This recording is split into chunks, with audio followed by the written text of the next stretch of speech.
The following is a presentation of the OLSH Sports Network.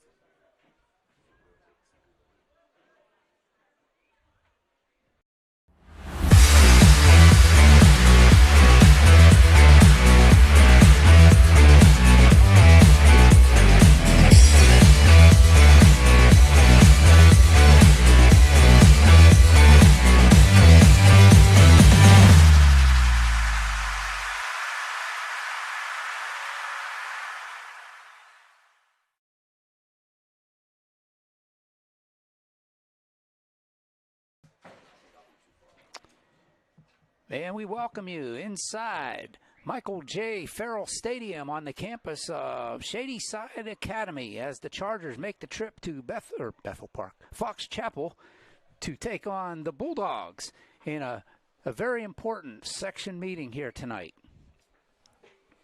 Greetings, everybody. I'm OLSH alongside Grant Kalish, soon to be Christian Harbaugh. He's making his way through the traffic as we speak, and we're here to bring you what should be a very exciting game tonight, Grant.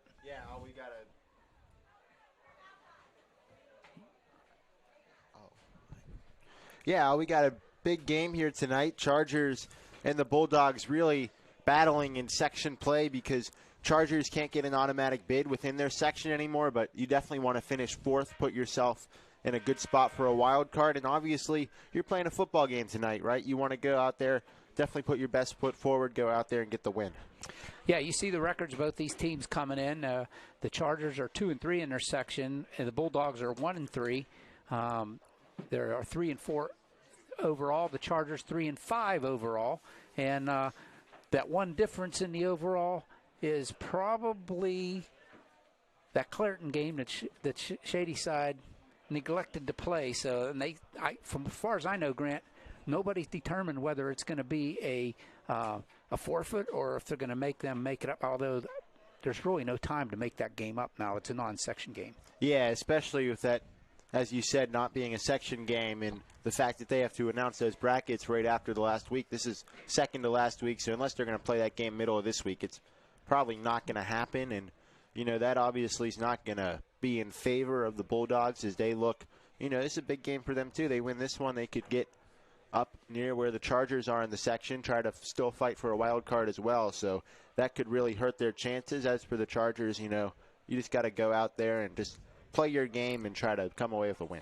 Clashing styles tonight. The Chargers have evolved into a really heavy running team, and the Bulldogs are most definitely a passing team. They like to put the ball in the air. They'll run to keep you honest, but they're going to pass the ball more than they're going to run the ball. So an aerial attack from the Bulldogs and most likely a ground attack by the Chargers. Let's see which philosophy comes out on top tonight. Well, I think this is a situation now where the Chargers having the larger roster really plays into their advantage because they got more opportunities for practice reps, right? Obviously, Shady Side is going to be practicing against their offense and their passing a lot more than the Chargers would be. Running the ball takes a lot more bodies, a lot more personnel to do. So if the Chargers can just kind of wear down the Bulldogs, I know it's late in the season, but just the lack of personnel and them seeing passes all year in practice can really favor the Chargers tonight.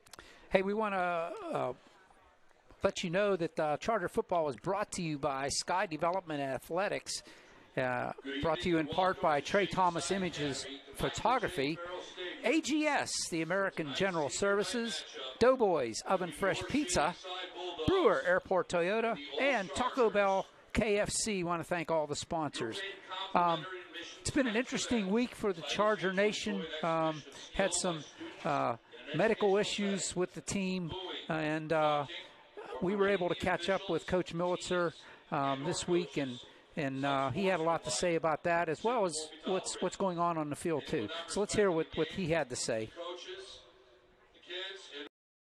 Welcome to Charger pregame as the Chargers get set to take on the Shady Side Bulldogs here with 2 weeks to go.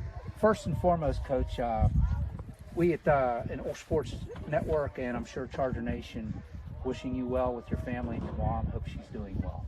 Well, prayers are powerful, and you know, a big part of the reason we're at OLSH is because of faith, and it's the biggest part of the reason we're here is because of faith. And I wanted to coach in that kind of environment, and you know, it was proof this week. Everybody that's reached out, I think prayers are powerful, and you know, huge thank you to everybody and all of our staff, our medical staff, and you know, our team doctor and everybody that reacted so quickly. It's a huge part of the reason she's still here. Still has a long road and some ups and downs here, so keep her in your prayers, and we'd appreciate it. Will do. To the order of the day, again, it sounds like a broken record, but another rough loss last week. Some bad calls, some mishaps and misplays by the Chargers, and a good team takes advantage of that. Well, and I don't, you know, you look at Steel Valley. I mean, a majority of what they did is in Barksdale, and you know, we said that going into the game. Yeah, and there were some unfortunate things that happened during the game. Let's be honest, and you know, or at this point, you can't rehash it, but. You know, we've said all year, you know, we're a team that kind of thrives off getting into a groove, and that kind of throws off. I mean, I think the one that stuck out in my head in particular was 16-0, and nothing was going right, and we put together a beautiful drive, get the ball down in the red zone, and, you know, we have an unfortunate thing happen that I think everybody saw and everybody kind of realized was not right. I will say, to the credit of the people that we've talked to, that, you know, there was some admittance that was yes, and it's just huge at that point. I mean, Al, at that point, I mean, we go in and score, and we get the ball. I mean, we were driving down the field, and if we go in and score and get the football, and you know, who knows? Maybe it's a different game. I don't think we win the game based on the way we were playing and the way he was playing and the team was playing, but I think it definitely makes it a different feel. But again, you know, I thought our guys came out in the second half and they handled all that adversity really well. They played extremely hard in the second half. They, you know, did everything they could, and you know, it was nice to see that last drive and put something together and get one on the board. I think that always kind of leapfrogs you a little bit. So we were excited in some of the things we saw, and we liked some of the different kids touching the football. So I think that's something we can build on the next few weeks. 2 weeks to go. You're still in the playoff hunt. You still have that wild card availability tonight with the Bulldogs at Shady side.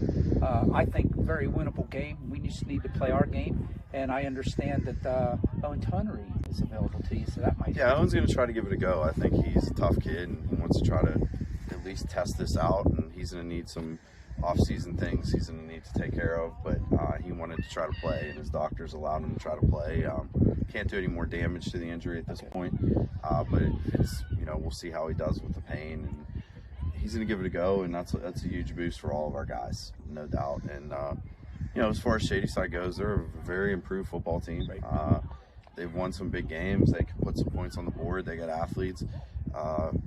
You know, for us, I think one of the things, and even when you really look at the Steel Valley film, we still have been able to run the football really well. And you know, I think for our kids, it's kind of an attitude here down the stretch. It started with South Park, and I think, you know, we carried it a little bit last week, kind of getting that attitude about running the football. And, you know, if we come in and we run the football and we play clean and we don't turn it over, because the other thing with that game is we turn the ball over 5 times, and you can't do that. So I think if we do that, then we can, you know, essentially that puts us in the fourth. If we win tonight, it puts us in the 4th place position, which in the best conference in AA, in my opinion, and in a lot of people's opinions, I think that should put you in. But, you know, we then have to look the following week just to kind of seal the deal, so to speak. But this would be huge. I think this would be good for us to get this one and come home with victory.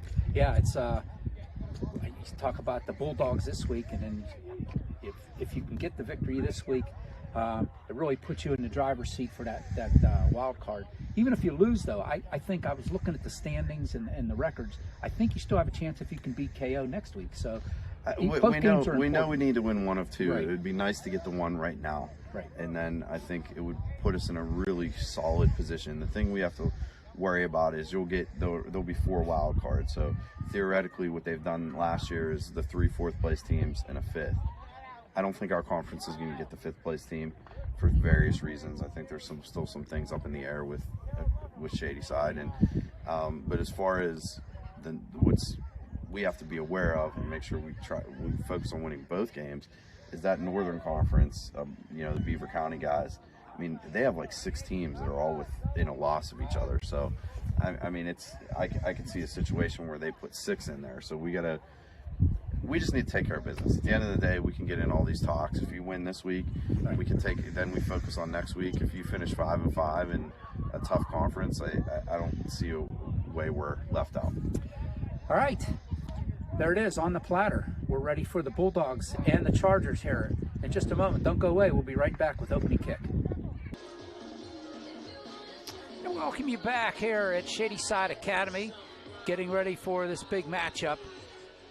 After tonight, Grant, one more game against Keystone Oaks, a non-section game, and both of these games are important, but as Coach Militzer said, you got to win the first one first and make it easier on yourself. Yeah, you only got one game tonight, Al, and that Right. one's against Shady Side Academy, so that's the one the Chargers are going to be focused on. And as you said, they're a pass-heavy team. It's mostly been Javon Johnston throwing the ball for them, and in 120 throws this year, only 3 interceptions. So he's done a nice job of protecting the football. Yeah, and the receivers, the Mallory brothers, you got to watch out for them.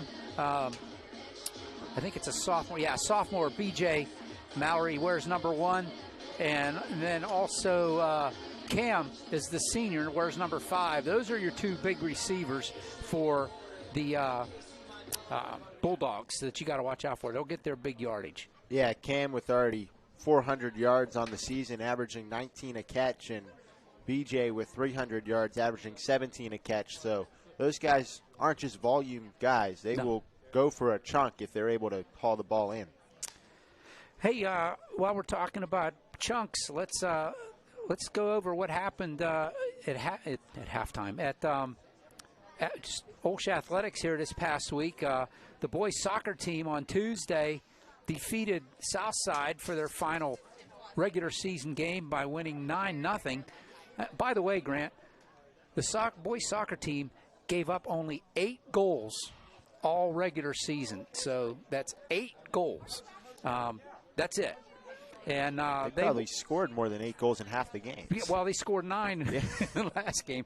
So they are going to play round 1 in the WPIL playoffs on Saturday, tomorrow, against Greensburg Central Catholic, 1 o'clock at Moon Stadium. It's a home game for the Chargers. Get out there and support the soccer team. I think they're going to go deep into the playoffs this year. And then the girls, they are going to enter the first round of the playoffs on Tuesday, the 21st, 8 o'clock game, and they're going to play Aquinas Academy, and they got to make the trip out to Springdale for that game at 8 o'clock. So the girls didn't finish as high seeding as the boys did, but they're in the playoffs. Hey, all you got to do is get in to win. Yeah, I mean, that's an even bracket, 16 teams, right. So everyone's got an equal chance. Volleyball, the girls had 2 games. They split this week on the court. They win on Tuesday against Quaker Valley 3-1, 3 sets to 1.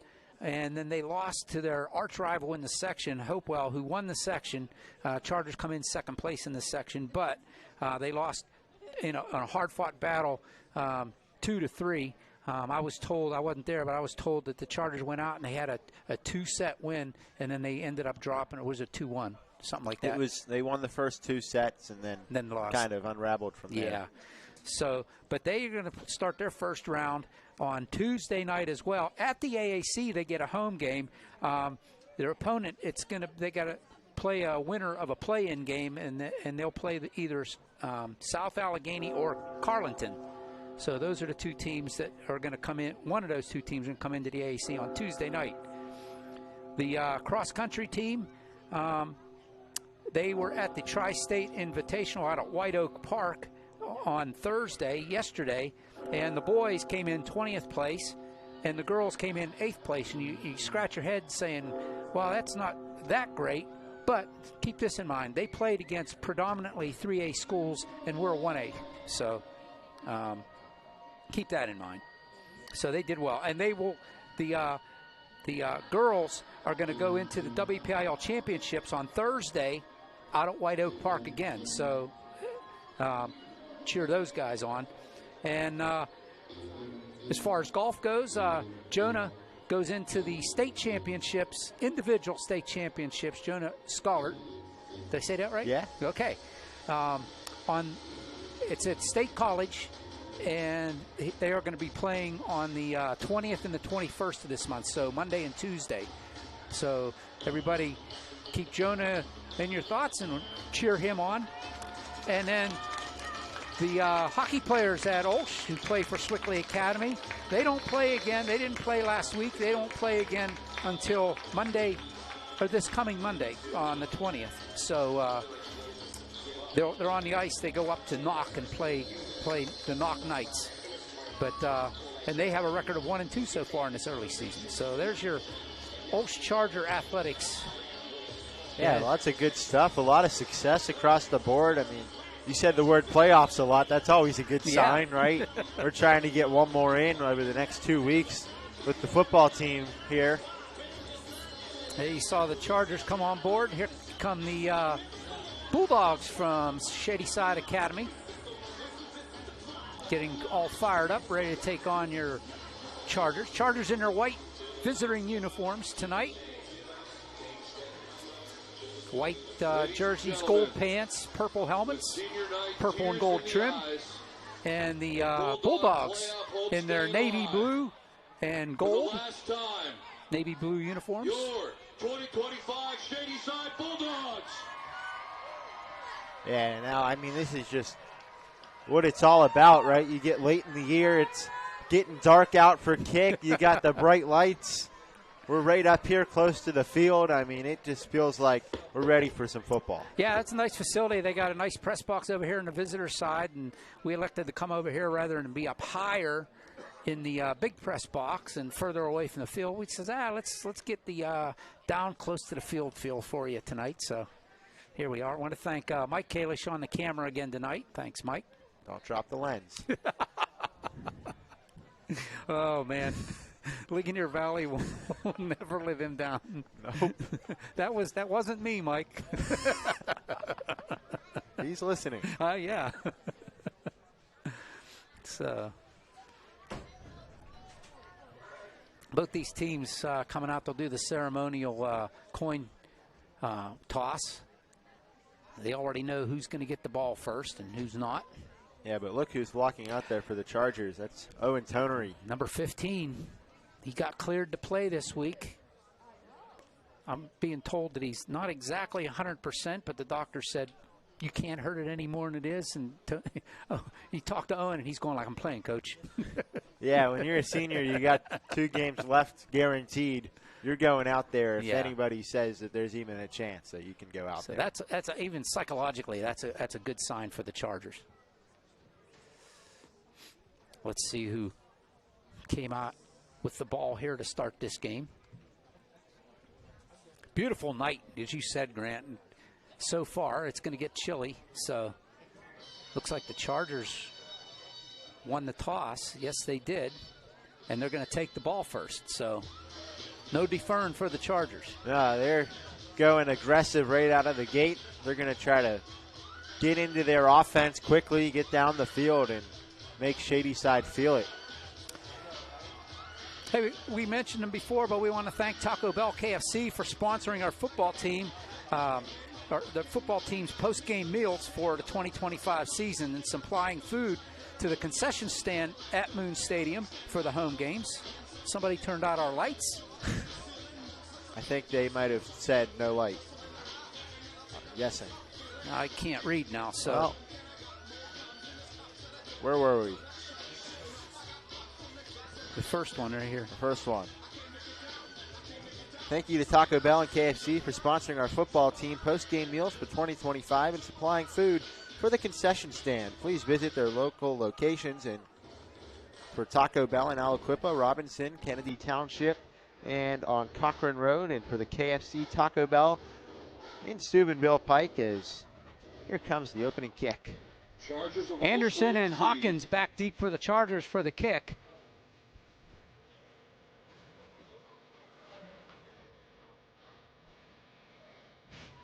Looks like Logan Parker, freshman, will be doing the kicking for Shady Side. Logan Parker.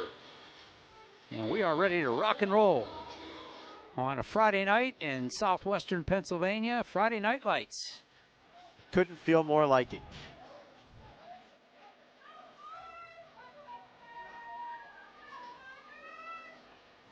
Just awaiting the ready for play. Yep. From the official. The clock's been sitting at 12 minutes now for about 12 minutes. Might as well have pressed play a while ago. Checking everybody. And we're going to wait. And we got to... Getting a thumbs up from all the officials, and I think we're ready to go. Got to count to 11. The white hat has his hand up, and he says, let's go. Parker with the run-up. He'll boot it high and fairly short, taken by one of the up men. Around the 20-yard line, gets up across the 25. Jared Parker's kick received by number 6, Taylon Ellis. Ellis with the return. Chargers will start there, first and 10. For the Chargers. Right at the 30-yard line, 31, call it. And Christian Harbaugh walks into the booth. Welcome, Christian. Let's go, baby. Didn't miss a play from scrimmage. You called it. Today Right you on said, time. I'll be there right at opening kick. That's right. I'm out of breath. I'm sorry. It's okay. It's a long Suck walk and to win. the... Direct snap and a Plays whistle. well done with early whistle. And it's Hawkins taking the Wildcat. Officials timeout. That was an official's timeout. It looks like they just weren't ready for play. It took them a while to get into the kickoff. Well, let's hope we have better officiating tonight than we did last week. Boy. Evidently, mouthpieces are important. Oh, there was an equipment issue, evidently. Hawkins one more time in the Wildcat. Well, I can't call it a Wildcat anymore. He's in a quarterback. Takes the snap, and he's going to bring it to the near side. Can he get the corner? He will. Tries to cut it upfield, and he's flung down by Johnston. Hawkins trying the far right side, all to no avail. Brought down by number 2, Javon No gain. Johnston. Second and 10. Well, there was a nice hole that was created there by the Charger offensive line, and Hawkins wasn't able to take it because the secondary for Shady side did a nice job of filling it. They'll call it a loss of 1. Flags fly.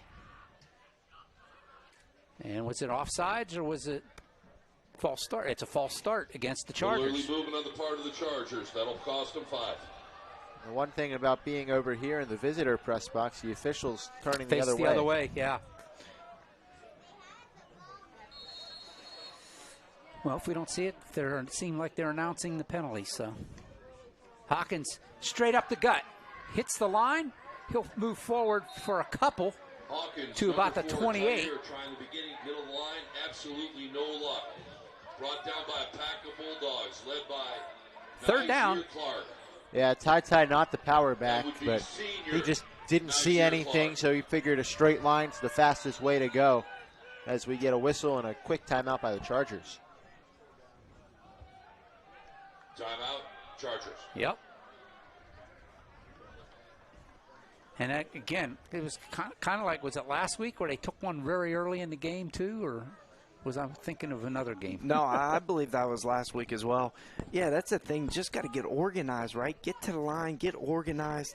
Make sure, you got enough time on that play clock. Put yourself in a situation where you get a delay game. Well, now coming out of the timeout, I know that this Wildcat's been predominant, but if you're going to call a timeout, you went out there, you took the ball off the coin toss, you got to put it in the air, try to move the sticks. Absolutely.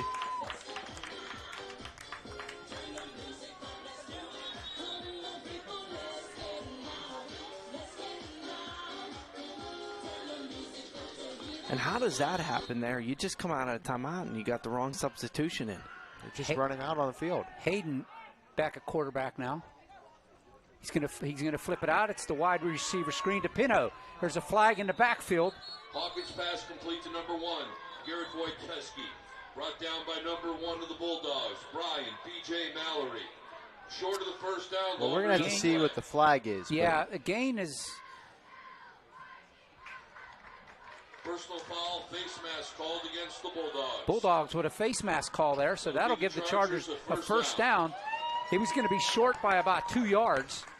Well, Chargers get very fortunate with the penalty, but I really like the play call there. You get your receiver outrunning a streak, getting the defensive backs to back off, and then he goes and blocks them. You get the guy underneath for a very nice game. Yeah, we talk about that all the time. Get your playmakers out in space. So that'll move it into Bulldog territory at their 48-yard line, 1st and 10 for the Chargers. I'm surprised they're not making Hayden roll his shirt down. Every officiating crew is different. Samuel's in the backfield. He'll get the ball. Samuel's through the line. Ball comes loose, and it goes right into the Bulldogs' hands. They say they got it. They do. Fumble by Samuels. This was the bugaboo for the Chargers last week. 1st and 10 for the Bulldogs. Yeah, Jameer Samuels, that's his first touch of the night, not the way he wanted it to go. I mean, you get out here, maybe you get a little anxious. He's still a freshman. I know it's game 9, but first touch, it's tough to secure the ball, right? Because you're just thinking, I got to make a play, and then you forget about the most fundamental part of the game. Yeah, it looked like it was a big-time hit by the Bulldogs defender and just jarred that ball loose. Got to tuck it, got to hold it, 2 hands, right? And for the Chargers, they talked about it, and you guys probably talked about it pregame, but can't turn the ball over, and that was something that Coach Militzer talked about in that pregame conversation. Can't turn the ball over. Yeah, they had 5 turnovers last week, and you can't win ball games that way.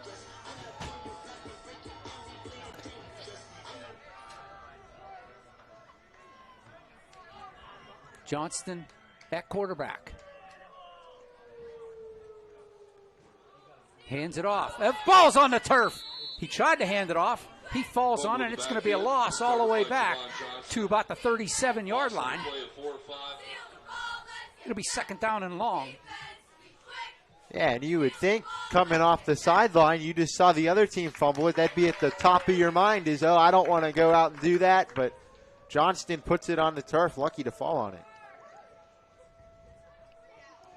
Yeah, and the one thing, too, is don't want to turn the football over, but for the Chargers defense, they got to create a turnover tonight. Obviously that one couldn't get on the football, but got to get a turnover. 2nd down, 16. Mallory spread out. One on either side. Low snap. Johnson gets pressured. Gets the ball off. Incomplete.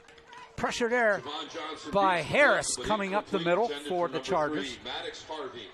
That'll bring up 3rd and 15. Yeah, and that's the first 2 plays. The Chargers allow those guys to get so far spread out. They got both of their safeties playing cover 2, but they're both in the middle of the field with everyone else up at the line of scrimmage. They got to be spread out a little bit more because you got to trust those front 7 guys to stop the run.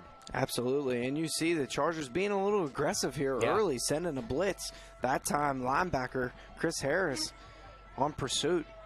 3rd down, 16. Twins to either side. Johnson back to pass. Looking, steps up, and now he's going to run. He's got some time, directing some traffic, and he's going to be up close to a 1st down.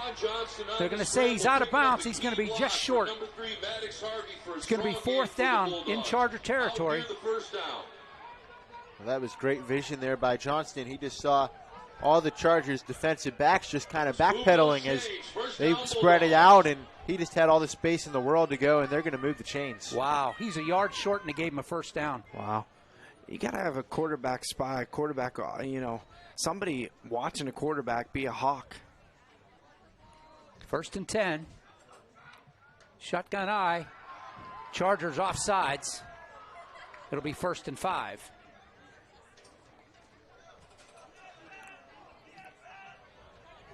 Offside Chargers. 1st and 5 for the Bulldogs. Yeah, and this is not what you want to do if you're the Chargers at all. Give up free yardage after giving up the big play. It was 3rd down and long, and now 1st and 5 in your own territory as they're driving on you. Tried it again. Didn't work. Johnson has a look here over to the sideline.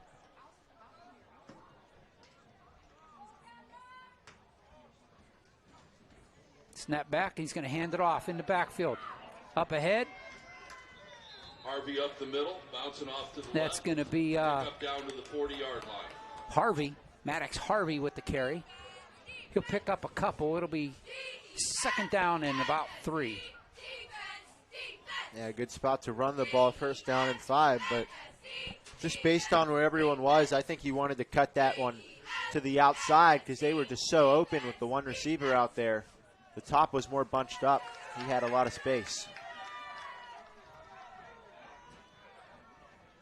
Johnson just going to straight run to the near side. He's got the first down.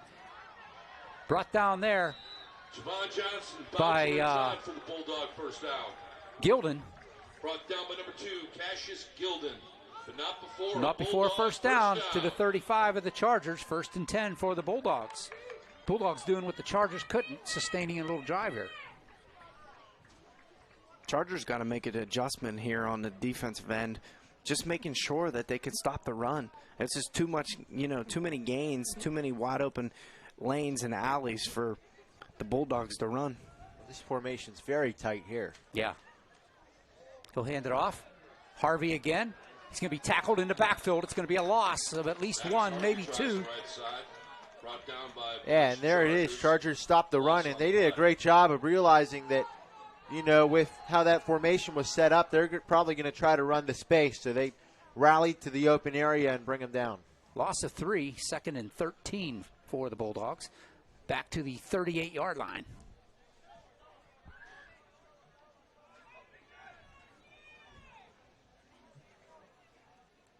Two in the backfield. Chargers jump again. That'll give the Bulldogs a free 5 yards. Instead of losing 3 on the last play, the Bulldogs essentially gained 2. Yep. So it's 2nd and 8. Offside on the part of the Chargers. 2nd down and 8 for the Bulldogs. Moves the ball to the 33. Glad you could join us here on the OLSH Sports Network. OLSH, Christian Harbaugh, Grant Kalish here in the booth.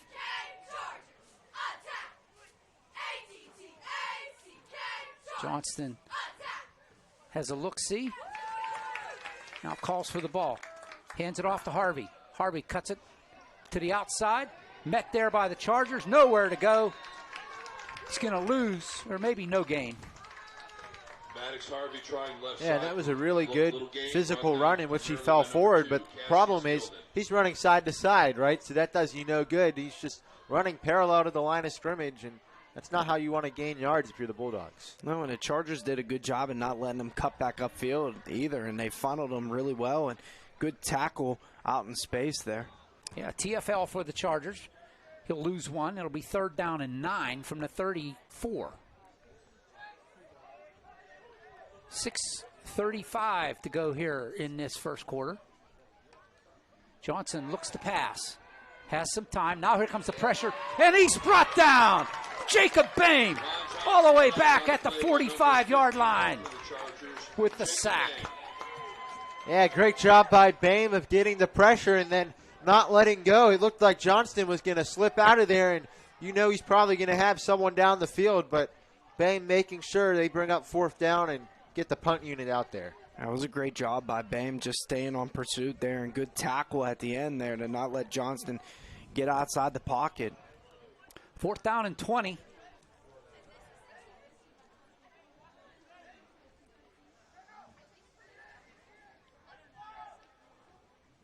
comes the snap. It's a fake, and it's going to be caught, but it's going to be way short of the first down. It's caught out there by Koski's pass is complete.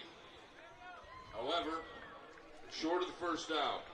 Ball turns well, over that on was downs to the Chargers. a unique play call there. I'm not sure what they were trying to do because not only do you not come close to the marker, you run probably your fake punt for the season. Right. On 4th and 20. Yeah, 4th and 20 in Charger territory, and wasn't a well-thrown ball. He had to come back after it. If he throws it, leads him, he might still be running. But 1st and 10 for the Chargers at their own 35-yard line.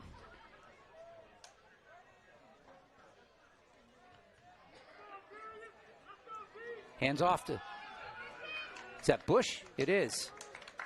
Gets it up to a 40, pick up a 5. Christian Bush tries the right side. Yeah, that was just a great hole created by the Chargers' offensive line. Bush couldn't miss it if he tried and got 5 yards on it. Yeah, that's what that front line's got to do tonight. They got to be able to move it and push it and give them opportunities to get some running lanes. Got to be more physical and out-tough them. Hayden in there taking the snap. Hawkins, rather. Hawkins gets the ball, looking for some room. He cuts it to the inside, or the outside, to the near side, up around the 50-yard line. And he gets thrown out of bounds, but not before the Chargers have a first down at the 49-yard line. 1st and 10 for the Chargers. Yeah, that was a great job by Ty using his shiftiness. He got the entire defense to go one way, and then he's just got that second gear. He can get out there fast and able to get around for the first down. He did a great job at catching that corner, but also the referees, if they're going to let that go and not blow the whistle, they got to call the face mask. Right. Because that was right in front of us. Right, we've seen it. We were right here. It was right in front of us. Hawkins to take the snap again. He has Bush next to him. Hawkins going to take it himself. Reverses field. Comes back to the near side. Has to stutter step. Gets about 3 yards out of nothing there. Yeah, and guys, I really like what the Chargers are just doing so far with the two essentially running backs, Ty Hawkins in the backfield. They're using Shady Side's passing identity against them, right? They're so used to seeing passing in practice. They're spreading everyone out, getting those corners excited to make a play when really they have no intention of throwing the ball. They're just going to run it, and they're just getting the lighter box. Yeah, just basically playing in space. That's what you want. Another equipment issue for Shady Side.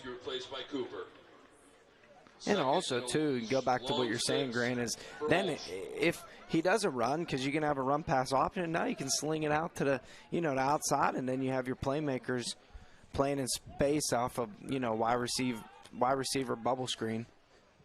And they put a quarterback in. Hayden is going to throw it. He's going to fling it down the field. He's got Nestor. Nestor trying to come back for it.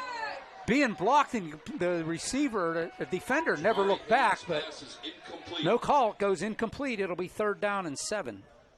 Yeah, so the Chargers try to switch things up. I mean, obviously they got different numbers, but when you're down there on the field and you're thinking about it, Hawkins and Hayden probably don't look that different, so you just try to sneak them back there and get your quarterback to throw one deep. Right. Right, and that time it was a good ball, too. Oh, yeah. Like you said, Al, he didn't turn around and make a play on the ball. I thought it could have almost been a PI. Yeah, that's what I thought, because he was shielding Owen from coming back to the ball. Hayden again with Bush next to him, and we got delay game.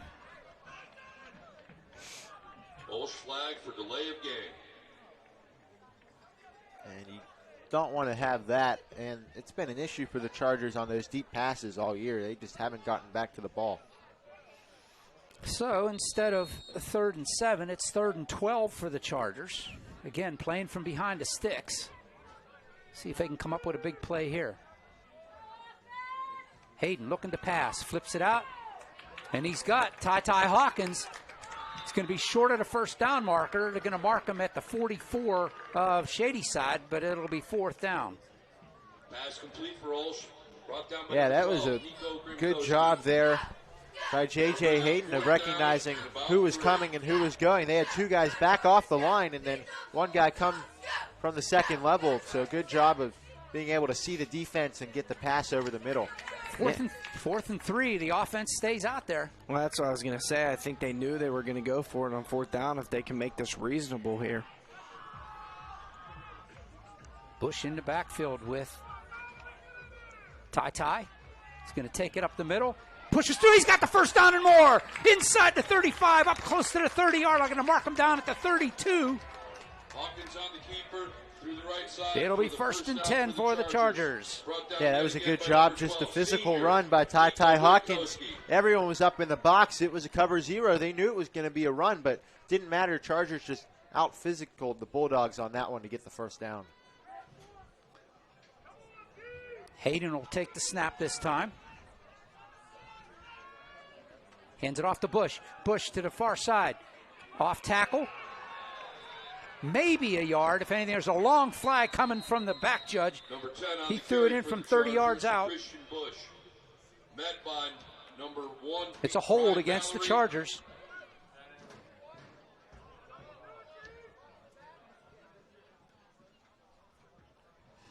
So this one's coming back. It'll be 1st and 20. That's what the Chargers can't do. They can't play behind the sticks. Got to take these penalties out of it. Oh, block in the back. Cost them 10. Okay, I saw it looked like a hold, but like Grant said, the backs to us. So same result, 1st and 20 from the 42. Rolling out, Hayden throws it up, a little bit too tall for Anderson.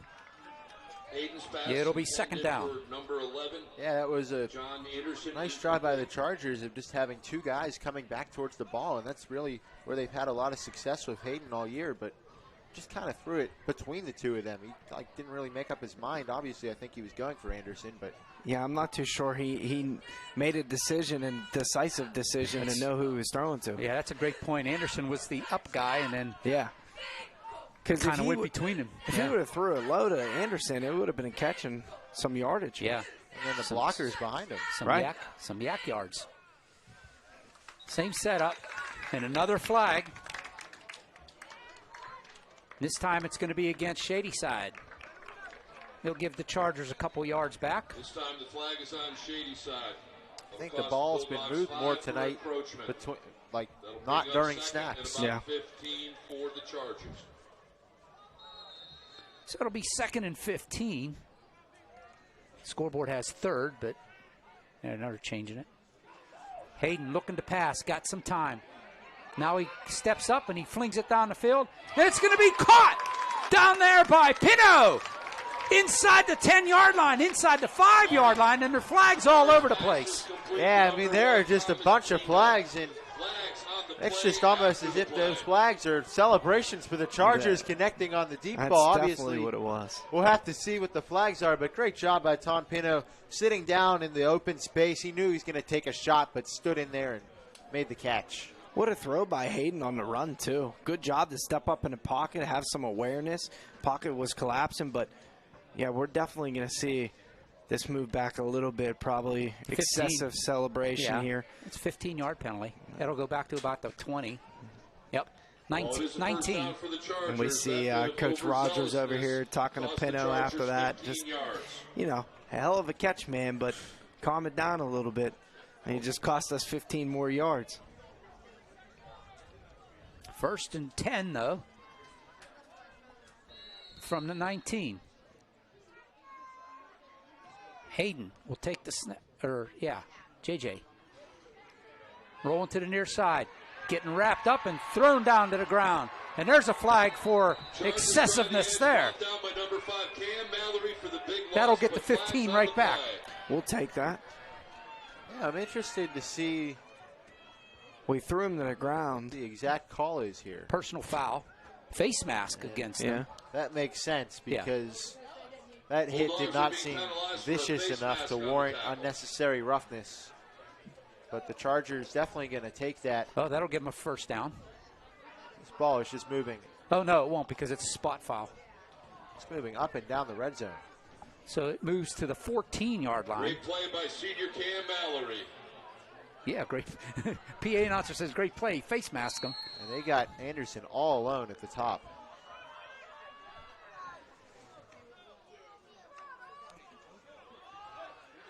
Hawkins up the middle. He cuts it up. He's up close to about the 10-yard line. Bounces left, met in the hole by number 1, Brian P.J. Mallory.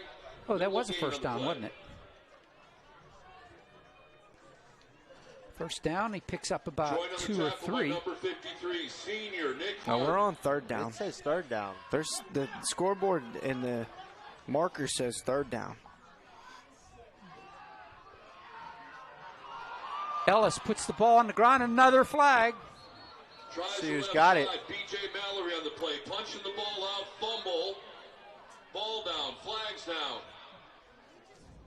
As I think the Chargers still have it. Chargers must have it because they did not signal in the direction of the Bulldogs. We'll have to check the flag. It's back around the 10-yard line, about the 9. It looked like Ellis had the corner, but just not the speed. He got the touchdown to end the game last week, but couldn't find the same juice on that run. So it's 3rd down and about 6. see what the penalty is.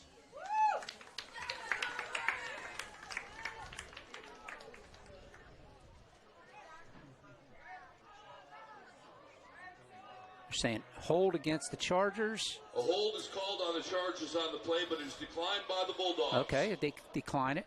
Now it's 4th down.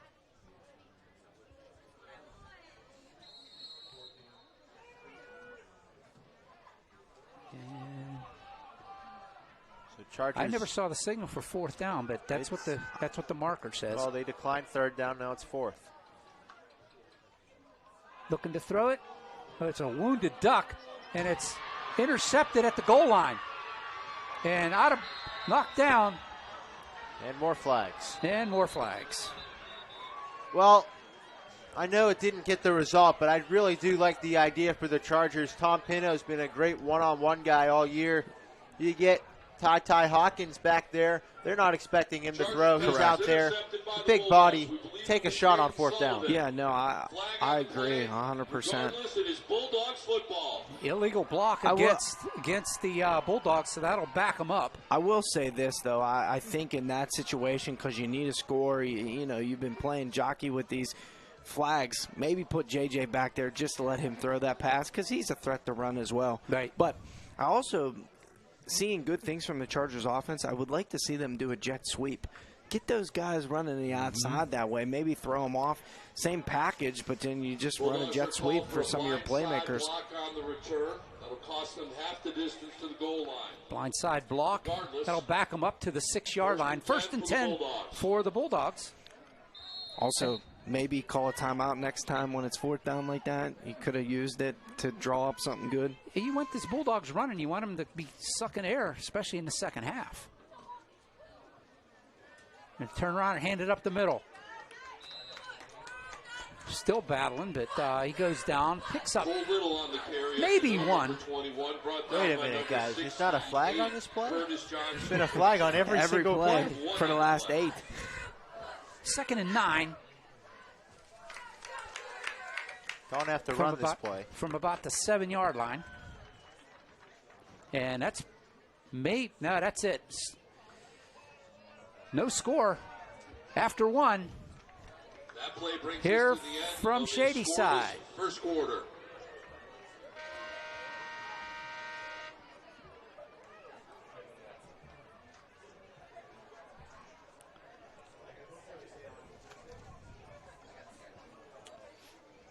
Thank you to our sponsor, Brewer Airport Toyota, Western Pennsylvania's #1 volume Toyota dealer. Keep Brewer Airport Toyota in mind and like them on Facebook. Learn more at brewersairporttoyota.com. Best of luck to OLSH Charger Jonas Scollard as he advances to the PIAA Golf Championships.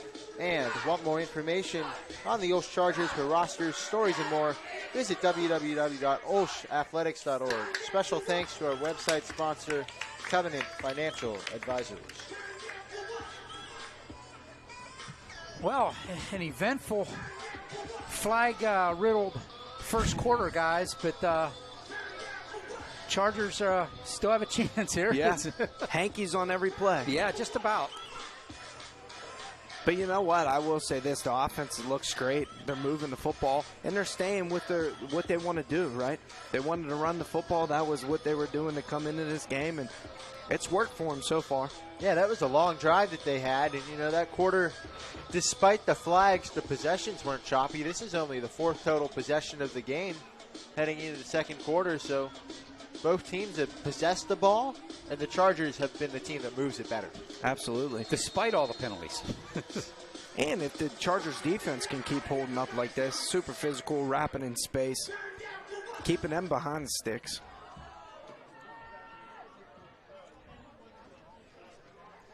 From the 7-yard line, 2nd and 9 for the Bulldogs. Back to pass Johnston.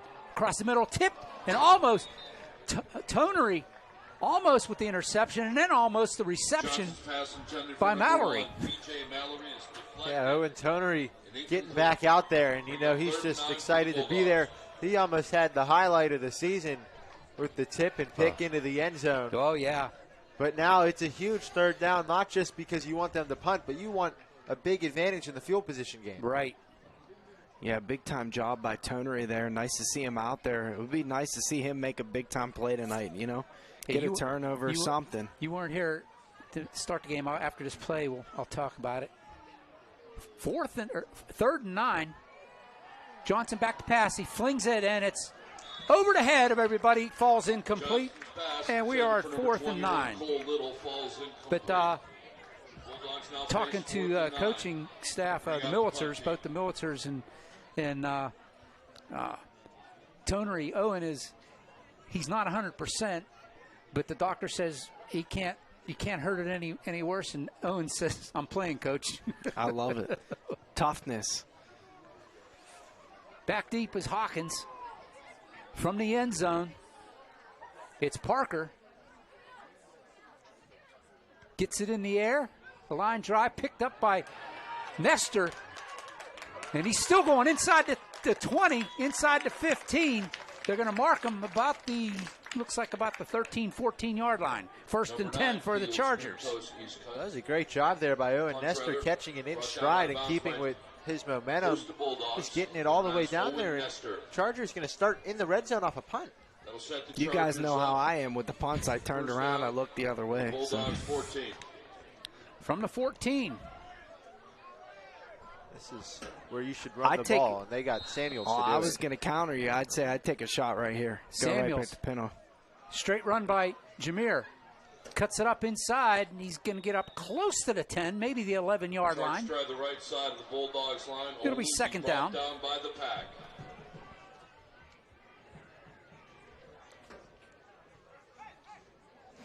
Pickup of 2, 2nd and 8. They got Trayshawn Mitchell back there. Yep. Mitchell. No, that's yeah, that is Mitchell. Yeah, Mitchell with the run. He gets hauled down back at the original line of scrimmage. That was Ellis. That was Mitchell. I think that's Mitchell. Was it 5? Yeah. Oh, that it was. Mitchell. Yeah, it was. 3rd down and 10. As he lost the 2 that were gained on the 1st. Hawkins back there now in a lone set, empty set. He's going to run it to the near side. Nowhere to go.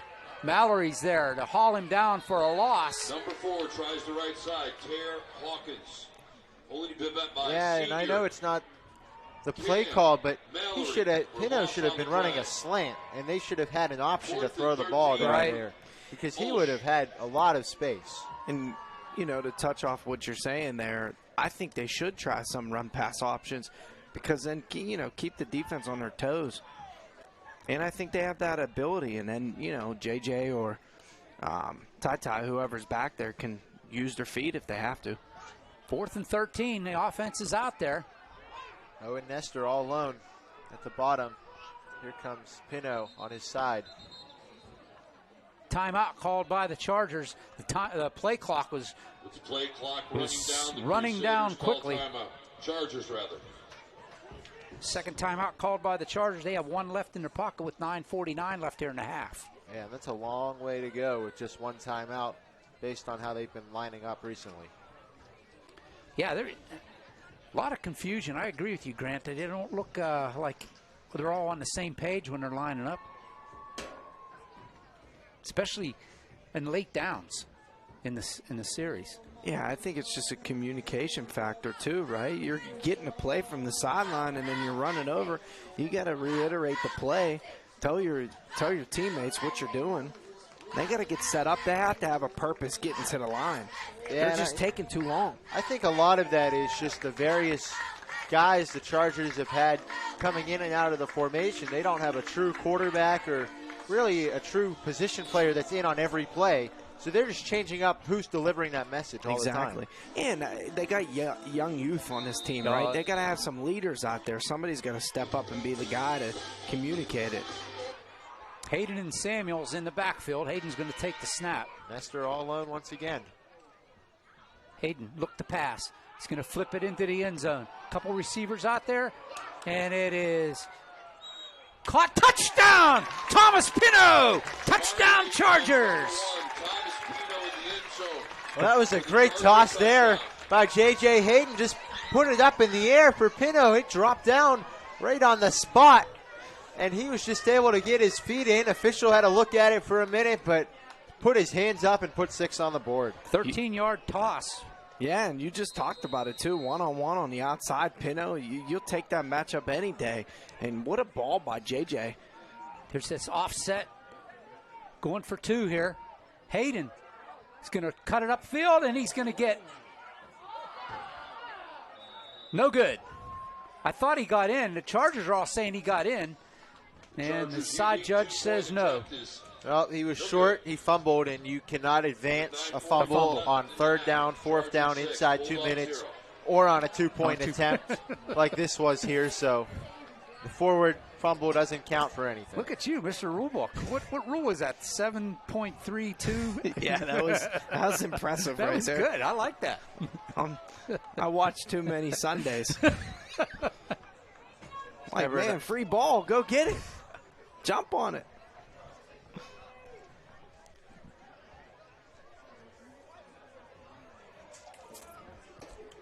Good luck to our OLSH boys and girls soccer teams as they enter the first round of the WPIAL playoffs. The boys take on Greensburg Central Catholic tomorrow at 1 p.m. at Moon Area High School, and the girls take on Aquinas Academy Tuesday, October 21st at 8 p.m. at Springdale High School. Go Chargers.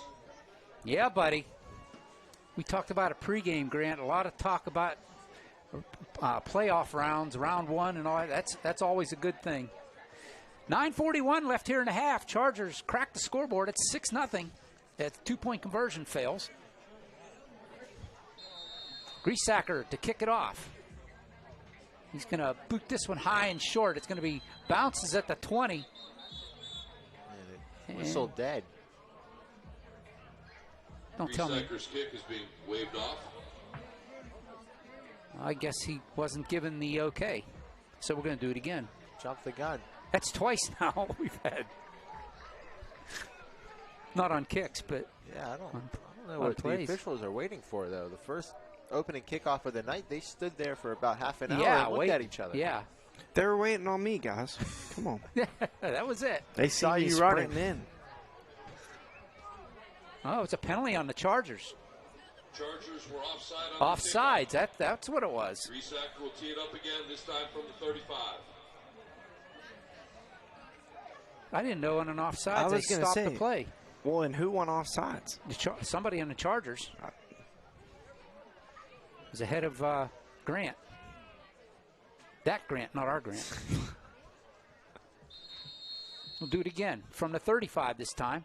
This time it's a line drive kick. It bounces, picked up about the 26-yard line. Bringing it to the near side. He cuts it upfield. Chargers are there. Can't wrap him up. But now they do. Owen Nestor, first one there. Griesacker's swift kick is fielded cleanly by number And they'll 0. mark him at the 36-yard line, 1st and 10. Tries the middle, bounces For out those to the right, Bulldogs. brought down by Chargers number just able 9. to create a wall, keeping the returner going side to side, and eventually Chargers broke through it, made the tackle. So from the 36, 1st and 10. 9:31 left here in the first half.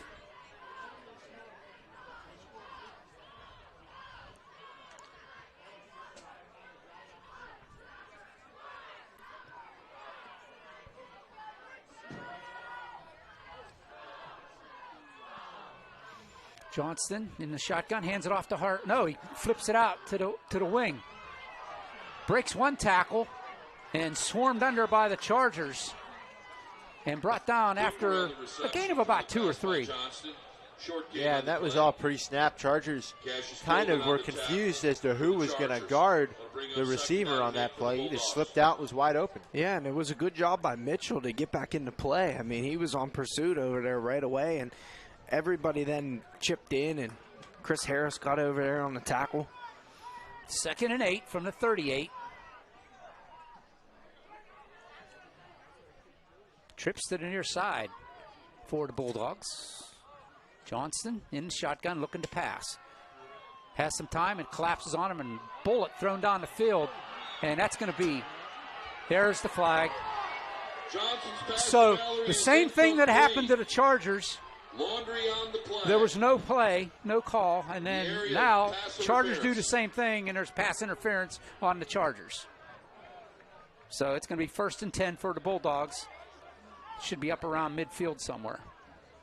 Yeah, and, you know, that's a great job by Johnston of just throwing it out there because the Chargers' safeties have been tight all night, able to just get a deep ball down the sideline, and one-on-one, they're going to take that opportunity. Yeah, and I don't think Gilden needed to put his hands on him either. I mean, he was physical with him up on the line, and that ball, he was right where he needed to be and in good position. From the Charger 47, it's 1st and 10 for the Bulldogs. 8:40 left to go here in the half. And another flag. Guess what? This one should be false start. It is. It's going to back the Bulldogs up 5. You know, we should have kept track, guys, of all these flags. When we rewatch the film, we'll tally it up and send it in our group message how many flags there was. I mean, I've heard it said many times that you could technically call a penalty on every play if you really wanted to. I mean, I think you can. And in multiple sports, Yeah. by the way. Basketball as well. From the Bulldogs 48, 1st and 15. Low snap. Johnson comes up with it. Bame with some pressure. Johnson rolls out, and that one's on the ground. That should be incomplete. No signal yet.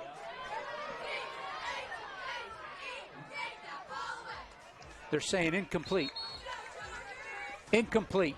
Mr. Whitehat made the call.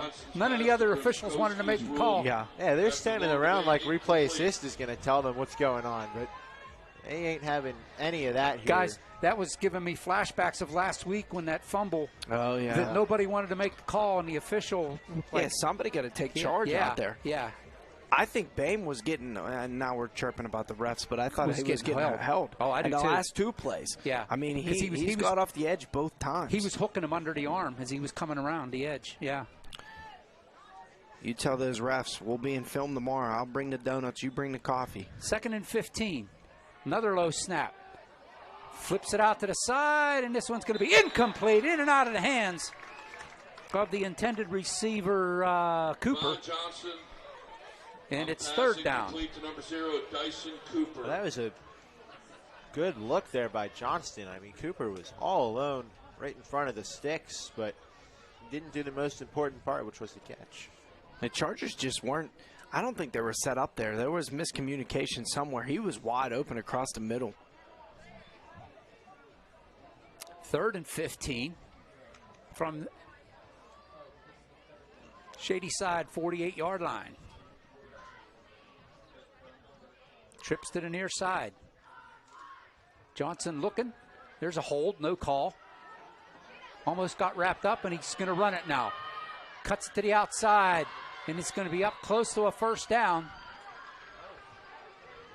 Javon Johnson behind strong protection. Yeah, that was a good job by Johnston of just really stepping up for the first time, right? He stepped up, and then he went out, kept his eyes down the field, realized he didn't have anything, waited as long as possible, and then took off, and now it's 4th and short. I'm surprised Johnson hasn't did that more often tonight. A couple times that pocket is collapsing, and he's quick. He can get outside the pocket and get going.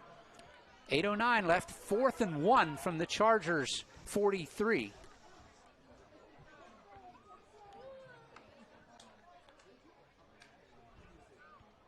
And a look-see over to the far sideline for Johnston. Harvey stands next to him in the backfield. Play clock's plenty of times at 22 seconds. Here's a snap. Harvey's got the ball. Cuts to upfield. He's going to be close to the 1st down, guys. He's going to be real close. They're probably going to give it to him. They're signaling timeout as if he's short.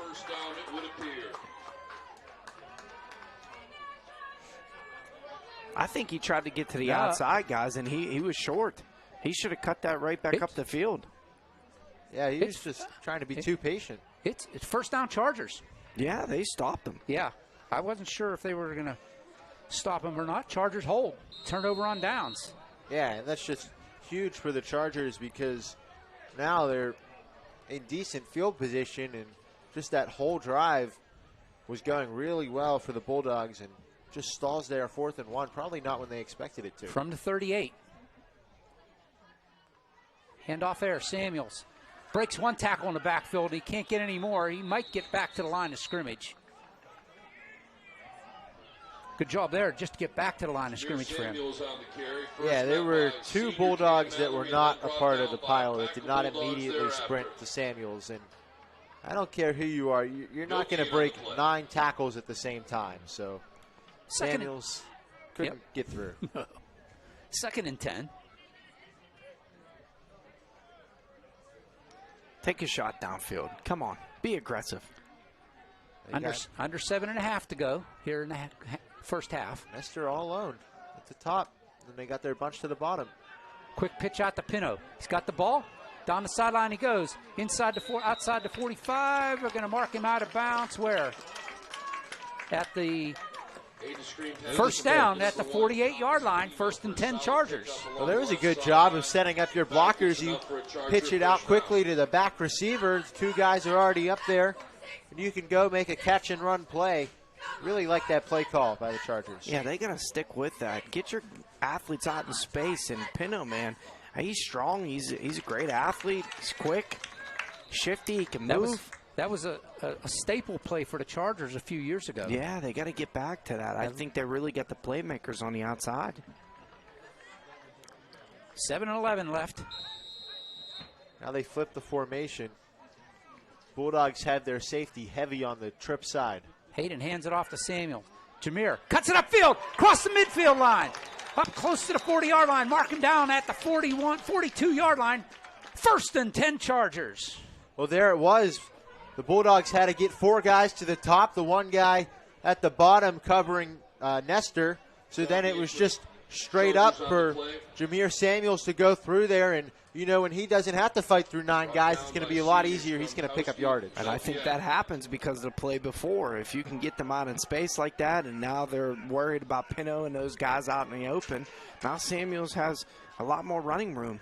They'll mark him at the 41, 1st and 10. Same setup.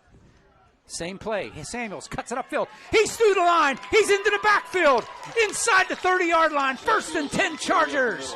Well, Al, when you said same setup, I'm sure you were referring to the Chargers, but when you said that, I'm thinking about the Bulldogs, right? They went out there, had the exact same defensive formation. It's the exact same result, a 10-plus yard run for Jameer Samuels. Yeah, good job, and that's all he needs to do. That burst of speed, man. He's super quick, and he's strong. He's physical. And the pinball. Yeah. The deuce. Ding, ding, ding, ding, ding. Deuce was on the loose there.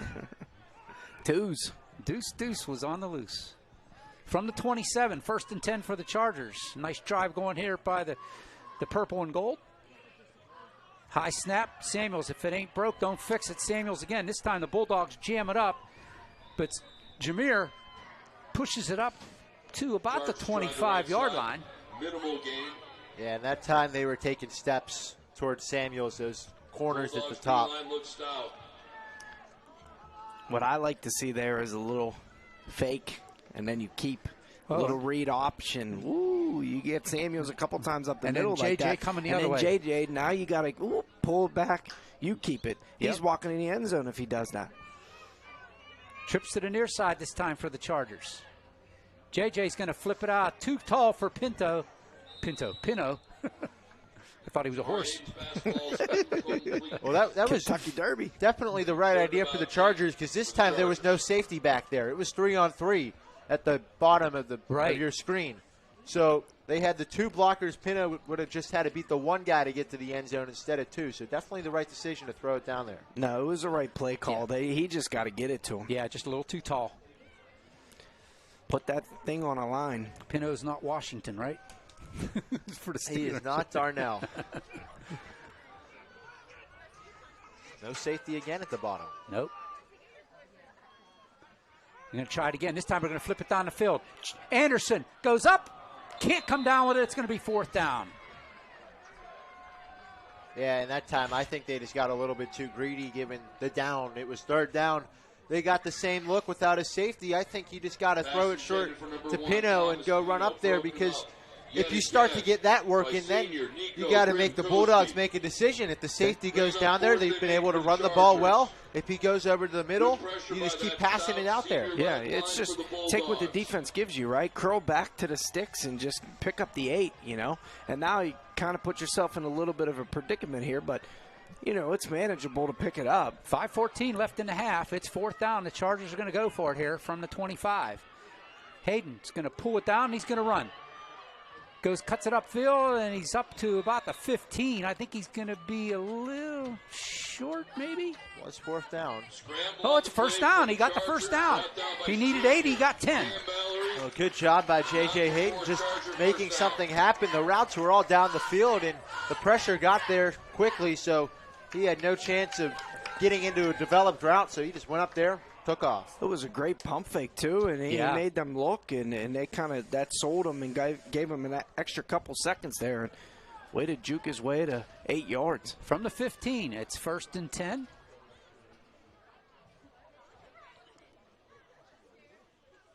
This time Samuel gets it. He's going to kick it out to the outside. Cuts it upfield a bit. He's going to pick up a few, maybe 3 yards. 2nd down. Chargers try the right side. 4 minutes and 30 seconds left in the second quarter.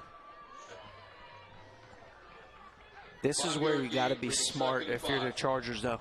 Can't turn the football over here, and you got to make some good plays here down in the red zone to get into the end zone, get 6.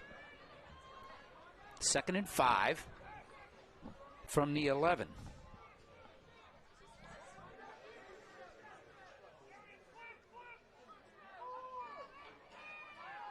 There's that throw. This time it's to Ty. Hawkins got the corner. Brought down short of the goal line, but it'll be 1st and goal for the Chargers at the 1. Yeah, once again, they had their look without a safety, and they switched it up. This time it was to Hawkins, and that was a great job because he was able to catch the ball in stride, running to the corner, and able to get past the 1st down marker, and now Chargers just got a situation where they're going to try to physical this one in. Yeah, and good job by Pino and Anderson on that side to block there to give Ty some room and space. That's the one thing about this team, the unselfishness. I mean, very. Yeah. Well, they got a lot of playmakers out there. We'll spread it out. Yeah, they got a good gap to run this in. Samuels cuts it up the middle. He takes it into the end zone. A 1-yard plunge for Jameer Samuels. Deuce. Takes it home. Yeah, no reason to try to out-physical them. If you can spread them out and get them going out there as they have all night, just get Samuels in. If it's a light box, even if they hit him at the point of attack, he's falling forward in for 1 yard and a touchdown. Absolutely. Space him out. Use your personnel to your advantage, and good job by Samuels there. Here's the offset again. We'll try it again. Hayden's going to throw it to the back of the end zone and in and out of the hands of Harris. And it goes incomplete, so the score stays 12-0 Chargers with 3:12 left here in the first half. And I'm going to be honest, guys, I don't get the appeal of that play there. It just seems like, especially with the youth the Chargers have, it feels like it just takes such a senior mind to understand and read the defense. It just seems like there's so many moving parts. I think they'd be better off just running up traditional offensive play. Either that or at this point it's 12-0. It's a 2-score lead. Just go ahead and try kicking it. Just kick it. Yeah, one of the things. I know they've had issues with that, but yeah, I would think 1, you try to kick it, or 2, I agree with you guys. Just go in your regular package and just space them out like you do. Either hand the ball off to Samuels, or you can swing it out to the near side, far side, and just get some blocking, little bubble screen, and go score. See if the Chargers can stay on sides here on this kick. Maybe kick one onside. No, not at this point. No. You set it up for me there, Al. Oh, yeah. Still a gorgeous night here. It's yet to get cold. It's in the air, and it's brought down about the 15-yard line. Bringing it back to the middle and swarmed over there about the 30, 31-yard line. 1st and 10 for the Bulldogs. Yeah, that's a good job by the Chargers because you go down and score, right, and then the thing that everyone forgets about, you got to cover that kick really well. You cannot give Shady side a spark because they're going to have an opportunity here. They get the ball this possession. They're going to get it to start the second half. So you can't have the next time you get the ball on offense be 12-12 or 14-12, anything like that. Yeah, defense got to keep it here. Yeah. They got to do a good job here in this last 3 minutes. 3:20 left, and the Bulldogs have all 3 of their timeouts. They are 69 yards away from pay dirt. Johnson back to pass. He's going to fling it out, and it's going to be in and out of the hands of, was that? Johnson's pass intended for number 1, Cooper. PJ Mallory, Oh, falls incomplete. That was, I thought it was 0. It was 1. Mallory. Mallory went up just to kind of try to make a play on the ball. It was a pretty high pass, and Talon Ellis would have been under that if Mallory couldn't get any hands on it. So he kind of played defense without even knowing it. Good point. The Chargers are going to get an interception tonight. I feel it, guys. They've came close. Got some hands on the ball a couple times.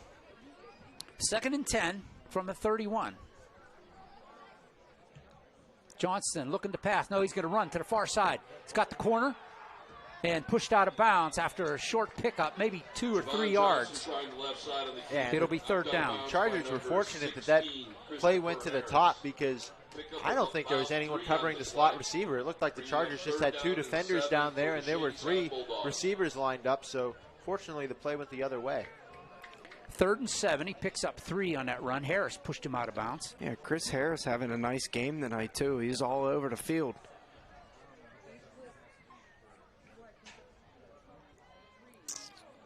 Need to get to the 41-yard line. They are at the 34. Johnson calls for the ball, looking to pass. Looks to the near side. He's being chased there. He eludes one tackler, cuts it upfield. He's got some open field. Look out here. Johnson makes a cutback. He's into Charger territory. Brought down at the 26-yard line. 1st and 10 for the Bulldogs. Johnson juking and jiving down the field. Well, guys, I mean, the reason he was able to do this, first of all, good job of escaping the initial pressure, but then he comes down to the bottom where there were 3 guys in routes, and once again, only 2 Chargers covering, so the blocking was there for Johnston to get down the field, and he's been pretty quick tonight. He's going to pick up good yards, and really, Chargers fortunate to chase him down. Yeah, he did a great job at stepping up in the pocket and getting out around, and Bame almost had him. Almost had him. I in the mean, back row. he's been working to try to get a sack here and just couldn't wrap and tackle in space. Under 2 minutes to go here in the half. Johnson hands it off right up the middle for some good yardage there, all the way up close to the 20-yard line. Little with the carrier. Met by a host of Chargers. Timeout, Bulldogs. And mark them at the 21. Not before, however, Yeah, that's a good timeout by the Bulldogs. You want to get set, get your play call in here, because with 1:33, you can definitely afford to drop down to just 2. And I'd look for them to try to throw the ball for about 10 yards on this play. We'll bring up 2nd and 5 from the 21. Really, for the Chargers defense here, it's going to be keeping Johnston in check. I mean, really, they did a great job at stopping the run. They did a good job in pass coverage tonight. It's really just when Johnston's been able, their big splash plays have been him stepping up in the pocket and being able to run. They got to make sure they wrap and tackle him in space. So that leaves with a minute 37 left on the scoreboard clock here at in the 2nd quarter. Leaves the Bulldogs with 2 timeouts left. Chargers with 1. Not that they want to stop it right now. Come on, Al. Swag and surf with me and Grant. We're juking and jiving in there the we press are. box. That's right. When you're up 12, you can have fun, but you got to be up 12 heading into the locker room. Yeah, there we go. No doubt. Chargers need to stop here. 2nd and 5. Johnston with plenty of time on the play clock. Looking to pass. Again, he's getting flushed, steps up, and he's going to get the first down and more. At the 10. Cuts it back, and he's up close. He's into the end zone for the touchdown.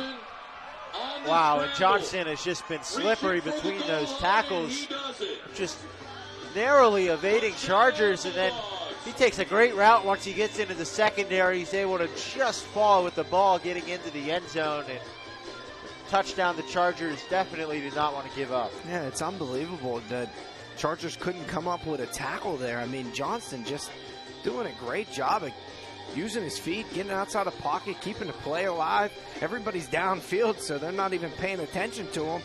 And, you know, the 4 guys that are trying to be on pursuit just getting blocked and couldn't get to him. Yeah, and all this is screaming second half adjustment that the Chargers are going to make. Right. I mean, that's the biggest thing. You go in the locker room and talk about him. They go for 2. They don't kick it much. They send Cooper in motion. Johnson looking to pass. Here comes the pressure. There's a hold! There's a hold, no call. Johnson still rolling. Catches the ball, and it's incomplete. No, they're saying it's good. Oh, my goodness. I saw Jersey he was skiing behind him.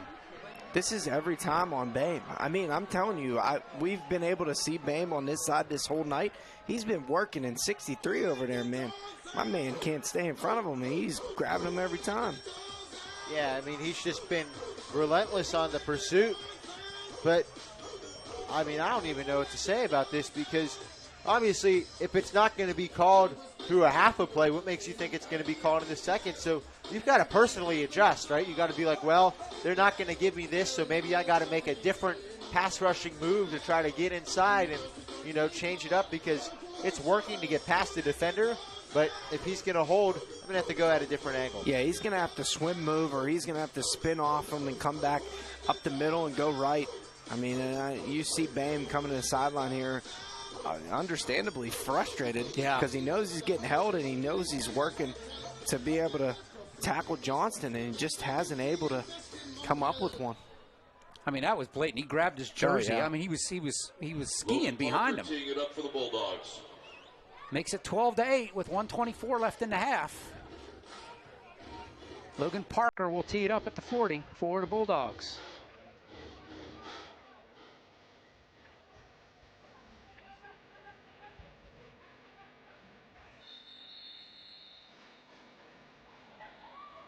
Here we go. In the air, short. Caught there at the 20.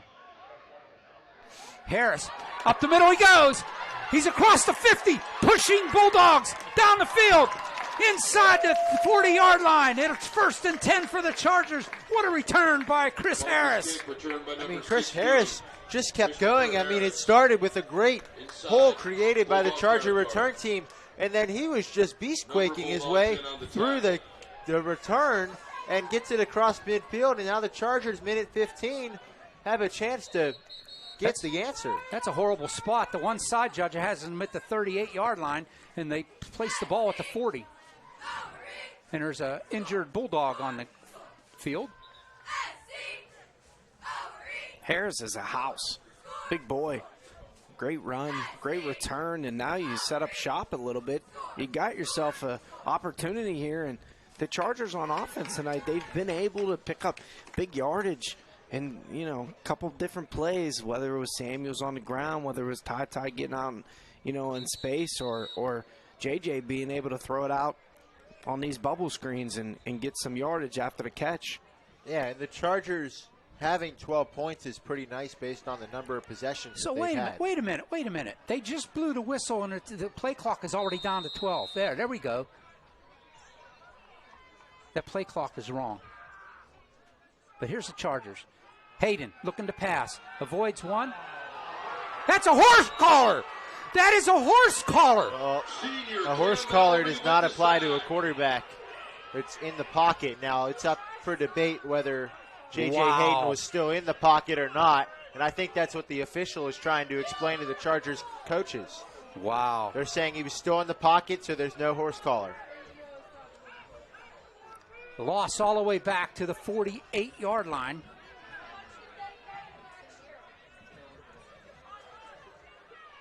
Under a minute to go. Hayden looking to pass again. Second down. And that one's intercepted. And it's going to be a pick six. No. With 29 seconds to go, there's a late flag. It's probably going to be a sideline warning on the Chargers. I mean, this is as frustrating as it gets for the Chargers because they thought they had the horse collar. I mean, they did not, even though he did perform the act. And then you throw this pick, all of a sudden, they're all the way down there inside the 10 with a chance to take the lead before half. Great job by Jameer Samuels to tackle him because it appears as though Shady's side does not have a kicking game. So just 30 seconds left. You still got a chance to stand tall and take it into the locker room with the lead. Yeah, and right there, JJ's just got to go down with that. He's just got to take the sack. I mean, at this point, you're up, right? Time and score. You just got to go in the locker room up. Now these guys got an opportunity that they can get in the end zone here. You got to know where Johnston's at. You can't let him get free here when the pocket collapses and let him scramble on the outside. They can't let the play go here. The chain gang is still up around midfield. I can't believe that interception, guys. I mean, that was like pinballed. Yeah. He like threw it, it got tipped, and it like bounced off his chest and landed in his arms. And oh, it's first and goal. They're at the 10. 2 timeouts, so staying in bounds should not be too much of an issue. They can have the whole playbook open to them. And the clock is running. Oh, they stopped it. They're probably going to, they must have said, run it down. From the 10-yard line, first and goal for the Bulldogs. 25 seconds left here. Johnson looking to pass. And he's brought under. Not this time. Jacob Bain says, not this time. Yeah, Jacob Bain. There it is. There's no chance to even hold him because he's just jumping on Johnston to bring him down. And that's a big first play for the Chargers, responding after some adversity, making it a long second down. That was big time by Bam. He is bound to get back in there and get Johnston at some point in time, and that time taking his frustrations back on the field and being able to come up with a big sack. And now, you know, it puts Shady side in a little bit of a tougher hole now. Second and goal from the scoreboard says 17. It's actually sitting at the 16.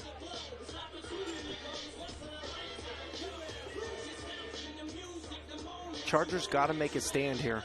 Oh, yeah, without a doubt. 18 seconds left on the clock. Especially after the sack. 1 timeout left for the Bulldogs. And because you outplayed them for every possession of play besides 2. Yeah. This whole half. That's been their MO here the last couple of weeks, Christian. Yeah.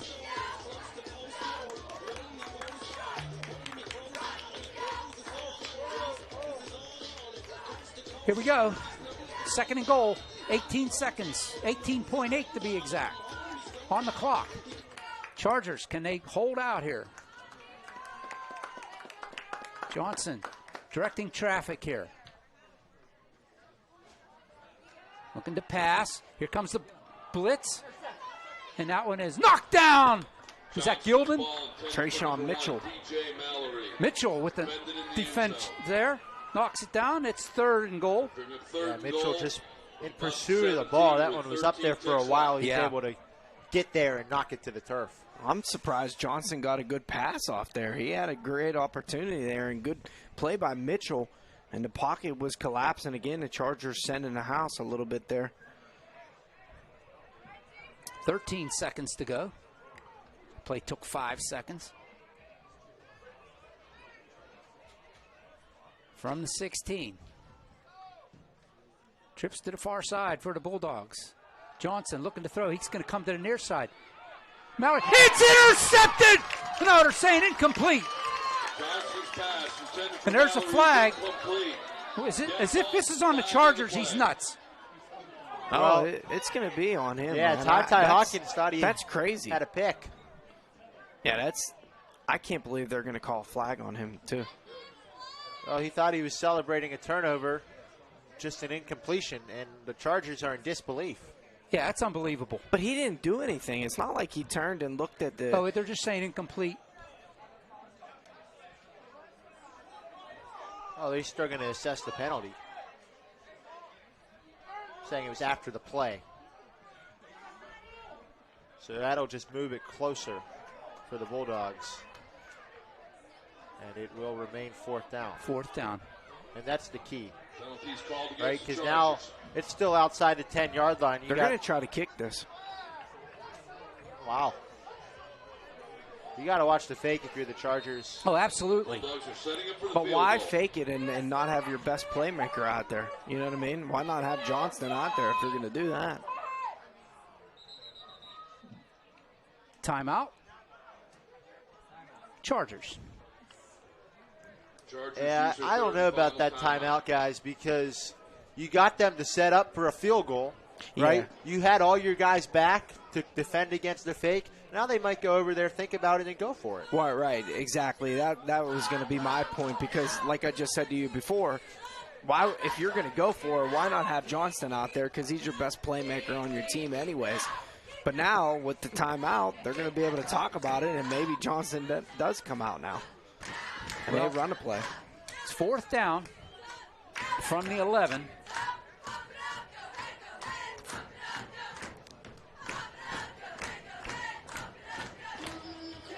Bulldogs talking it over on by their sidelines. 8.3 seconds left.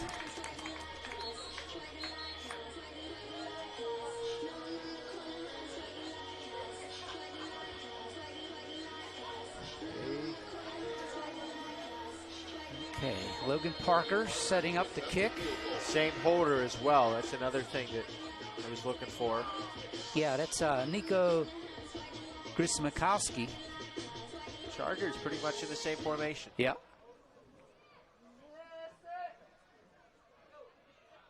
There's a snap. It's down, and that's no good. And that's, well, the Chargers are going to have 5 seconds to use here. Do they take a knee, guys, or do you go for it? I think you get a clean snap and you take your lead. Take a knee. Mitchell got in there. I think he might have got a hand on that, too. Yeah, somebody might have. Yeah, it looked like it was kind of strong off the leg and then wobbled its way away from the goalpost. So the ball will come out to the 20-yard line at high school football. 1st and 10 for the Chargers. 5.4 seconds left. Well, they're not in victory formation, but they are under center. Took the knee, and that'll bring him to the locker room. We've completed 24 minutes of football. It's the Chargers 12 and the Bulldogs 8 at halftime here at Michael J. Farrell Stadium in Fox Chapel.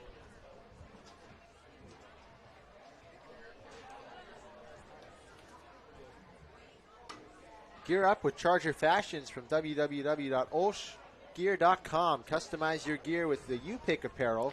Represent your favorite team and visit the sales section for discounted items. Congratulations to our boys soccer, girls volleyball, and our girls cross country teams who were all named section champions this season. And join us for our fall open house on Sunday, October 19th, this Sunday, to explore all OLSH has to offer and see what makes OLSH the best independent Catholic high school in our region. To register, go to www.olsh.org/open house. Don't go away. We got halftime right after these messages as the Chargers locked in a good one here with the Shady Side Bulldogs. It's 12-8 Chargers.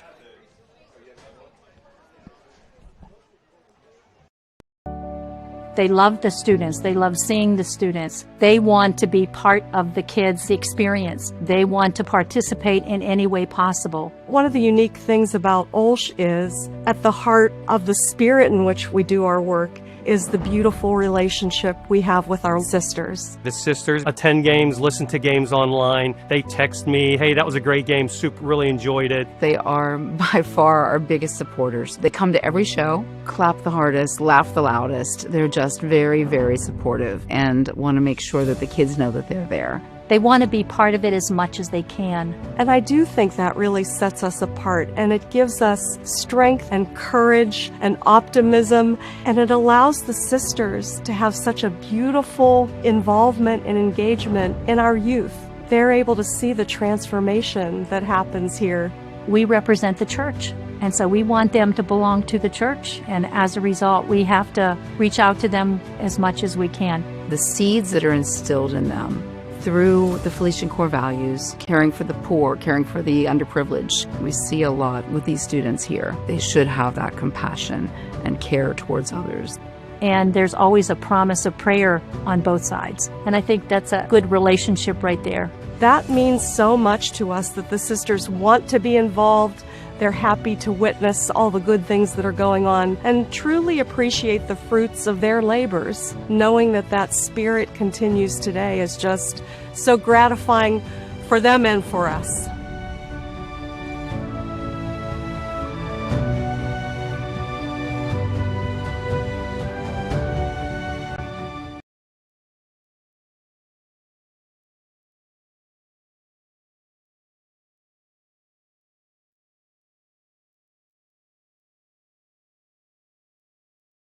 You wish you could raise money for OLSH while shopping at your favorite stores or restaurants? With Raise Right, that's exactly what you can do. All you have to do is purchase electronic gift cards on the Raise Right app, and that company will donate a percentage of that sale directly to OLSH. And the list of companies that Raise Right works with is seemingly endless, including Amazon, Walmart, Target, Sheetz, and so many more. Now you can rationalize your grande caramel mocha frappuccino with 3.5 pumps of vanilla and oat milk because you're actually raising money for OLSH. If you want to raise right, email Sarah Stuckman to get the special OLSH code. Funds raised to support the OLSH Athletics General Fund. Go Chargers!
Hey, did you know that you can earn money for OLSH Athletics when you purchase gift cards through Raise Right?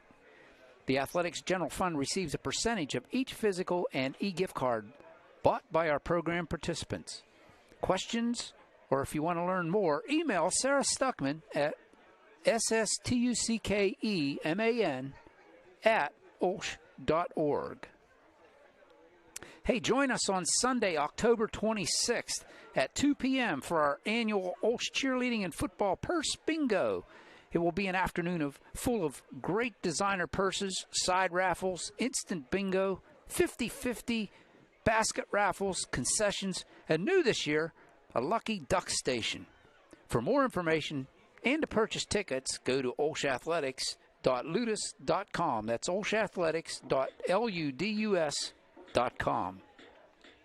And if you're interested in supporting our OLSH Chargers, visit www.olshathletics.org. Check out the fundraiser section in the Fan Zone tab for the latest fundraising opportunities. And folks, there's no better way to see yourself as an OLSH student than to become an OLSH Charger for a day. All those 8th grade students and transfer students to grades 10 and 11, you're invited to join us as a shadow for the day and experience firsthand what it's like to be a student here at OLSH. All the students will be assigned a Charger ally, which is your host for the day, and you'll attend classes and meet the teachers and students and eat lunch on us. Register now for your experience at www.olsh.org/visit. Also, you want to save the date for October 27th at 7 p.m. when OLSH welcomes motivational speaker John Paul Gonzalez to kick off our new speaker series. This event is free and it's open to the public, but you need to register to attend. Visit www.olsh.org/speaker series to reserve your seat today. Hey, join the OLSH Theater Department for their Fall Theater Festival on the 23rd and on Thursday, October 23rd and Saturday, October 25th for skits, monologues, games, concessions, and more. Tickets are $10 for adults, $5 for students. For more information and to purchase tickets, go to olshtheater.ludus.com. Also, on Saturday, November 1st, OLSH will host the 2025 Hesburgh Lecture presented by the Notre Dame Club of Pittsburgh entitled The Lab of Economic Opportunities, bringing science to the fight against poverty. And the Notre Dame professor Bill Evans, co-founder of LEO. This event is free and open to the OLSH community and the public. And to register and to learn more, go to pittsburgh.undclub.org/events. Don't go away. We got much more coming to you right after this.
And we welcome you back inside Michael J. Farrell Stadium here in Fox Chapel, where the Chargers and the Bulldogs locked in a good one. And the Chargers right now, guys, they are on top, but it's precariously on top. Yeah, and it's really a game that they dominated through and through for about 20 minutes, and then the last 4 minutes came, and as did the points for the Bulldogs, getting 8 on the board, and then they had a chance to go down and score more at the end after the interception. Chargers really should be up more, and they should be down at the same time based on how the first half went. Absolutely. But well put. It's really going to come down to how they can respond to all of that and make a second half of it. Well, and the good thing, too, is going into halftime, right, the momentum was about to shift Bulldogs' way, but getting a stop there and making a stand before halftime, I think, still gives you the momentum going into halftime. Obviously, you have the lead, too, but we talked about it earlier. They've controlled the pace so far, and it's really 2 plays that's really kept the Bulldogs in this game. And at this point, Chargers would be up 12-0 probably, or even more, And I like the way the offense is moving. I really do. Hey, remember, the Bulldogs will get the ball to start quarter number 3, guys. And yeah, you're right. The Chargers have to stiffen up their defense. They're letting Johnston get away, and he's making plays with his legs. And he can do that. He has some rushing yards this year. But you can see predominantly they like to throw the ball to the Mallorys and throw Cooper in there a couple times as well. But Chargers, for the most part, you're right, Christian. They've contained the Bulldogs. Yeah, and I think they did a good job at containing Johnston for the most part. It's just 1 or 2 plays that he's super explosive and super shifty, and he's such a big-time playmaker that a couple times it's been like, wow, he's got 30 yards or 40 yards on one run, and then you're like, okay, we got to calm down. But Boehm, though, doing a great job out there. He's working hard tonight, and not getting some calls on the outside there, but he's really providing some pressure. And Chris Harris, too. I think both of those guys, and Trayshawn Mitchell has been great in the secondary and out there, with the passing. Yeah, and the other thing, too, with the running from Johnston, it's been really smart as to where he's run, right? I mean, as we said, he hasn't done as much. I think he's just picking his spots really well. Right, he's not forcing that as something that he has to do. He's just going out there and being like, there's the space, I'm going to run here, and there's my blockers. He's done a great job of really reading the Chargers' defense tonight whenever he's kept it on the ground. And when he's thrown it in the air, maybe not as well. So Chargers definitely got to make him throw it more than they did last half. Keep in mind, Johnson's just a sophomore, guys. Yeah, he's impressive. Yeah. He really is. Good ball player. So it's 12-8, Chargers on top, and it's like one of these teams want to kick the ball through the uprights tonight. that's the odd thing. Yeah, the Chargers going for it 2 times, and we talked about that too. Just got to get some points. Maybe next time they try, they score in the second half and kick the extra point.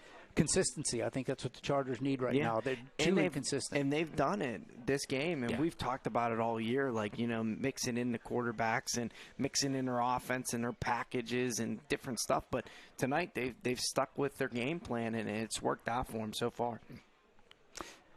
Once again, we want to let me get my cheat sheet here. Go over some OLSH athletics. We talked about it pregame, but congratulations to the boys soccer team finishing out the season with a 9-1 win over Southside on Tuesday. And I mentioned this to Grant, Christian.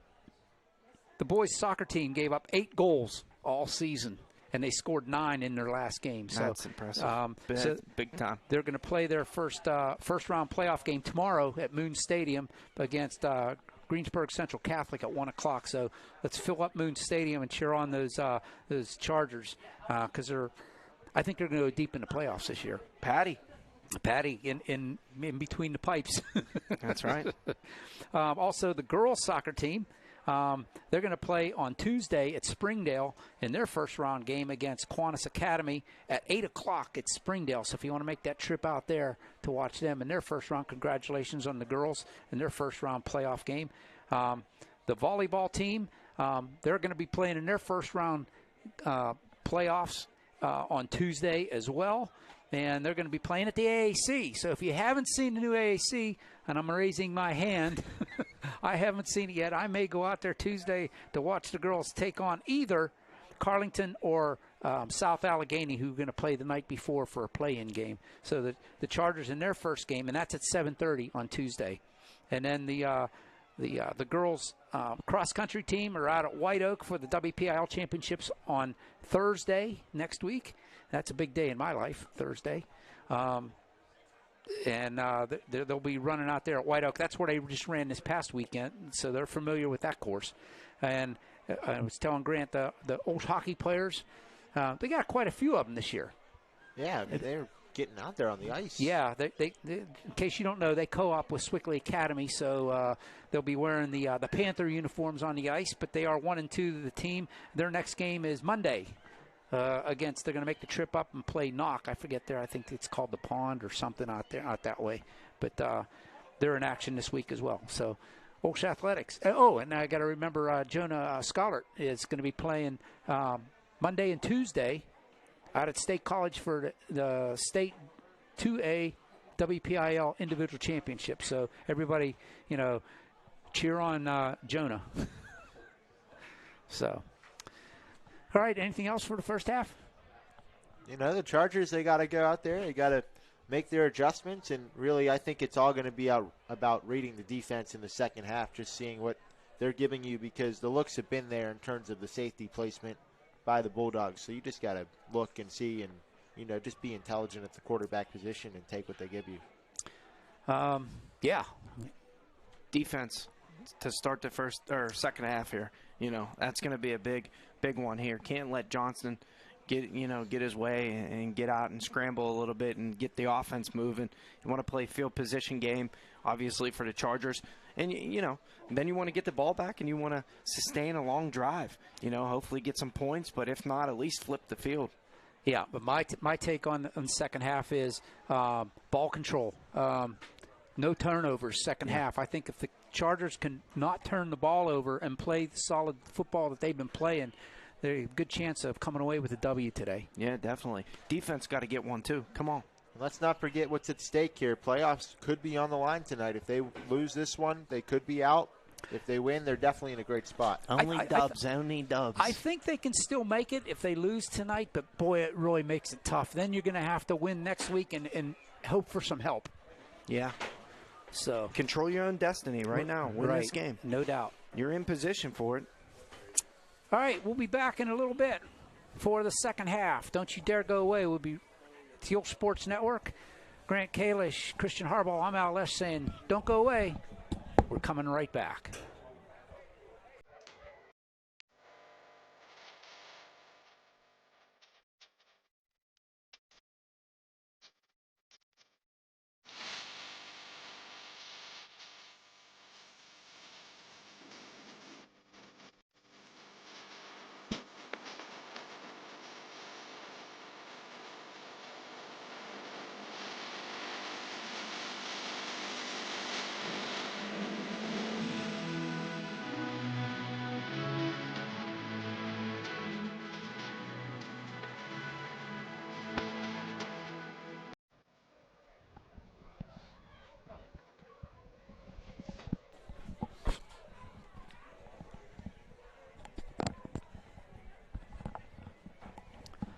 Oh, sorry about that.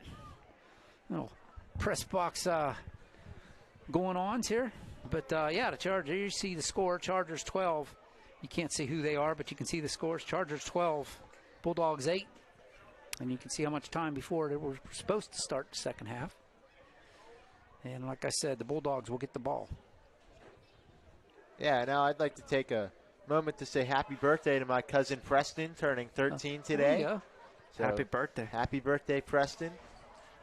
Hope the day went well so far, and hopefully there's more good stuff to come. Talking about shout-outs, let's not forget the prayers needed in the Charger Nation for the Militzer's mom.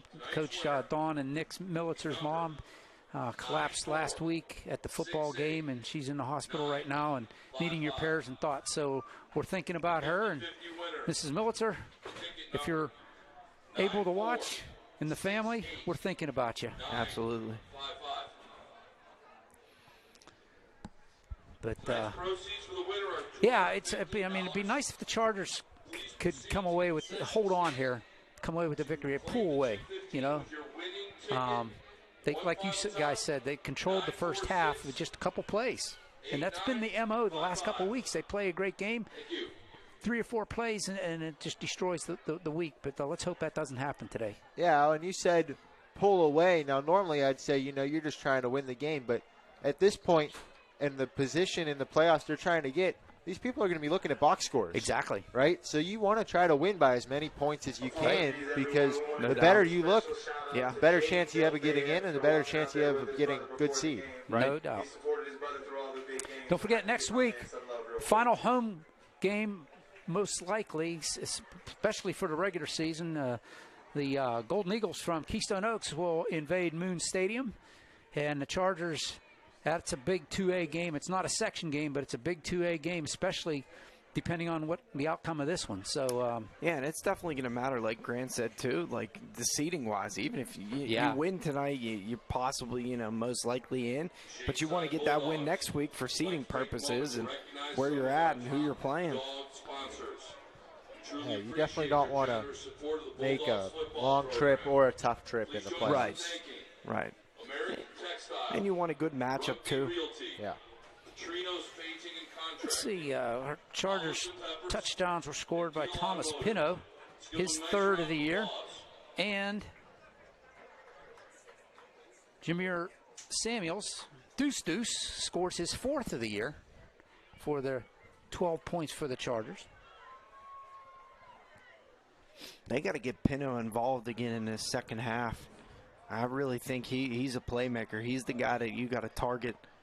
Give him a lot of, passes to the outside, or even put him back in the backfield there too. Can hand the ball off to him. Yeah, they did that a couple times earlier in the season with Anderson. Yeah. Put those guys back there. Yeah, just trying to get it to your playmakers. We got about a minute 30 left until half number 2 has the first ball kicked. Great campus out here. If you've never been out here to Shady Side, great campus. It's almost like a small college campus.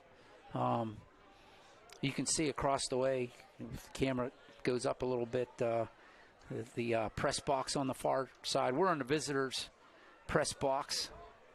Man, it's very nice here. We basically have run of the place. The coaches on one side and the film crew on the other side. We're in the middle.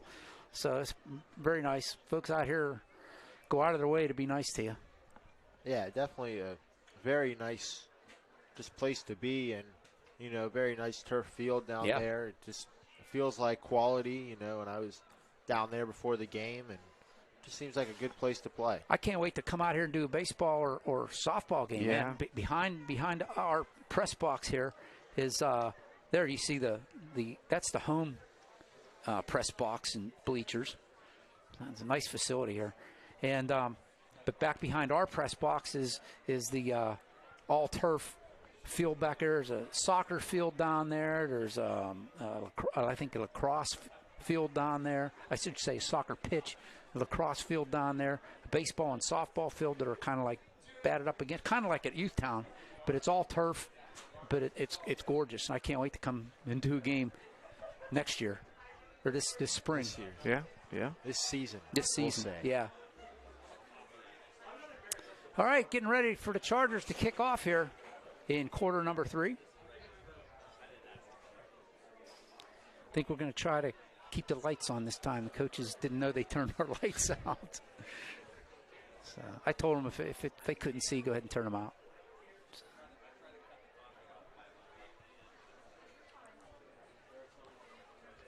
Grant Griesacker, the lone kicker here for the Chargers tonight.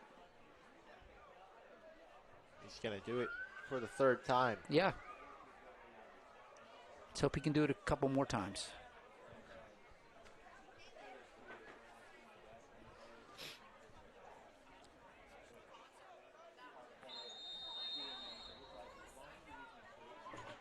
And we are underway in quarter number 3, taking it at the 15-yard line. Cuts it back toward the middle and brought down at the 31. First and 10 for Shady Side. That was Cooper with the return. Yep, there goes the lights. I guess it's easier for them. That's the coaches. It's easier it is easier to see the players. Yeah, no, for sure. There's a little bit of a reflection when the lights are on. Yeah, especially if you're looking through the window. Got the we looking for the opened it opens. up. Yeah, I think this looks nice with the lights off. Oh yeah, it really creates just like the atmosphere. Yeah. From the 32-yard line, Sophomore Johnson gets the Chargers to jump again, and here we go. Well, I think the Chargers were dialing up a blitz. Yeah, I do too. First play, it looked like Trayshawn Mitchell was going to go in there and rush the quarterback. Yeah, they definitely got to be aggressive again, like they were in the first half. I thought they did a good job in the first half of bringing pressure. You just got to know where he is when he steps up in the pocket. 1st and 5. Johnson has trips to the near side. Single wide out to the far side. Henry in the backfield. Or Harvey in the backfield, I'm sorry. Harvey gets the ball. Cuts it upfield, and he's got the first down up to the 40-yard line. They're going to mark him at the 41, 1st and 10 for the Bulldogs. Looks like he's going to be short. Oh, no. They come up short. Sorry. So, yeah, good job by the Chargers of limiting the gain. Obviously, it's not as significant due to the penalty, but still trying to keep them from getting this first down of the half. 2nd and 1. Oops.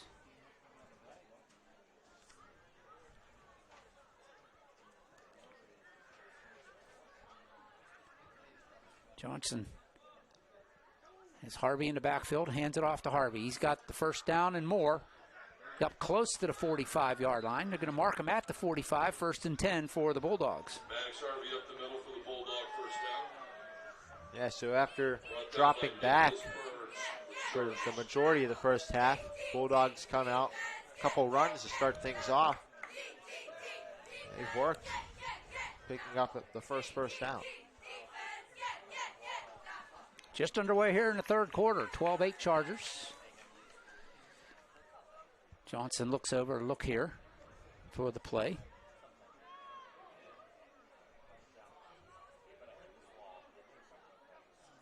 Snaps it back, and he's going to just straight run to the near side. He's got the corner up to the 50, and he dives forward. He's going to get it into Charger territory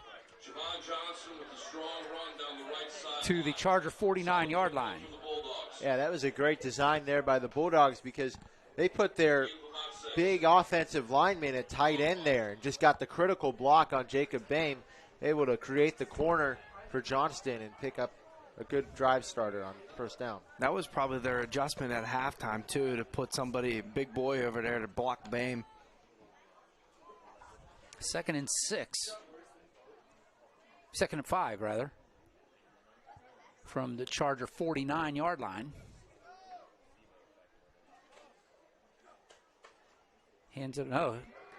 Johnson keeps it himself, cuts it upfield. He gets hit hard. Still battling, and he's going to be just short of the first down. It'll be 3rd down. Johnson trying the right side yet again. Yeah, just able to get Boehm to make one little step that wasn't in the right direction, and that led to him getting close to the marker. Brought down just short of the first down. It'll be 3rd and 1 from the Charger 45-yard line. 9:15 in a rolling clock here in the 3rd.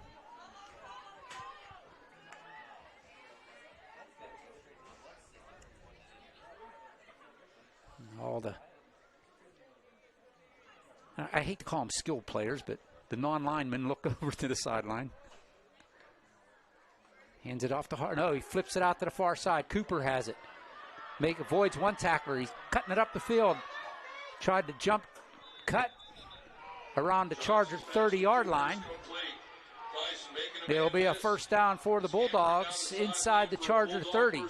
Yeah, that was a great play call by the Bulldogs. They went run, and then all of a sudden they see soft coverage at the top, and the safeties were both in tight and kind of close to the line, so they get that out there, one man to beat, and then you're running for a very nice gain. At the 30, 1st and 10. Bulldogs on a nice little drive here. Started at their own 31. Now at the Charger 30.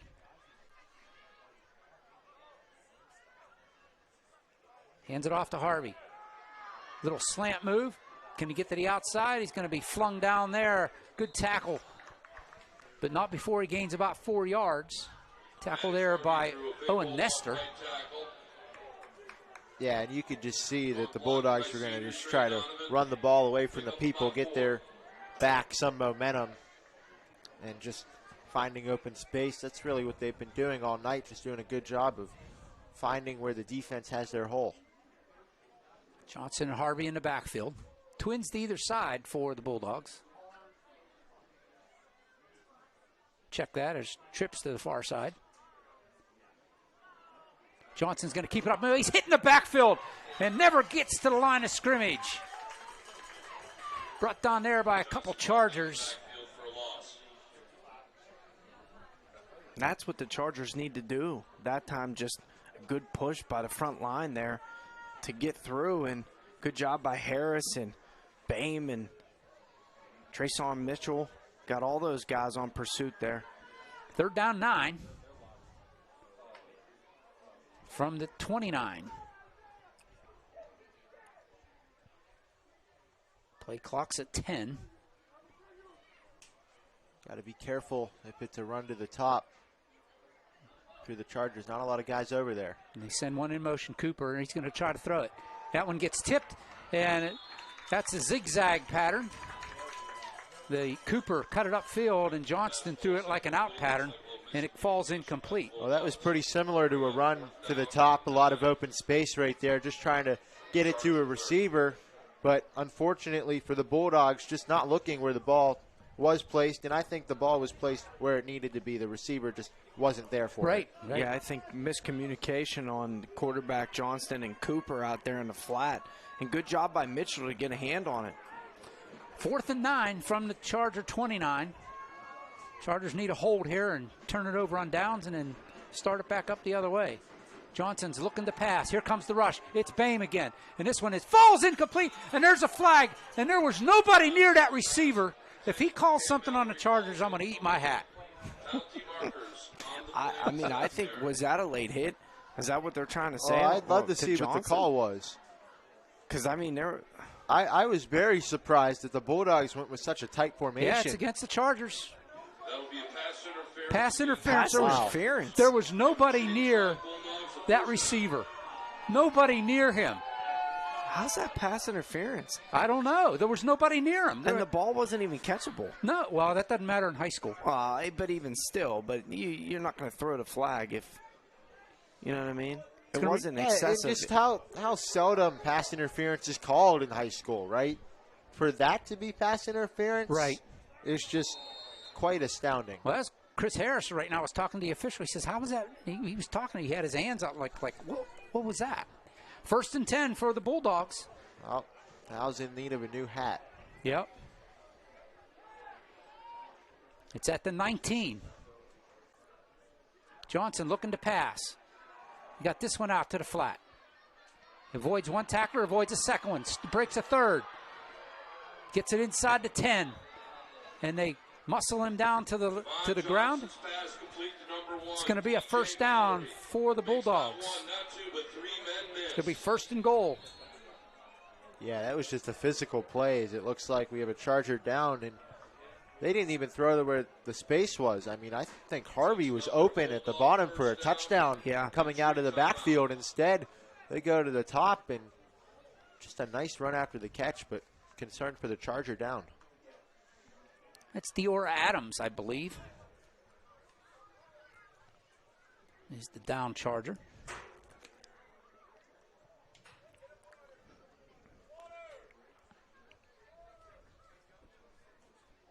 .6:55 left in the 3rd quarter. So it's been a long drive for the Bulldogs to open things up. Yeah, pretty much half the quarter. Yeah, they did a good job at taking care of the football here and moving the sticks. But for the Chargers, if you can get another stand here, would be huge.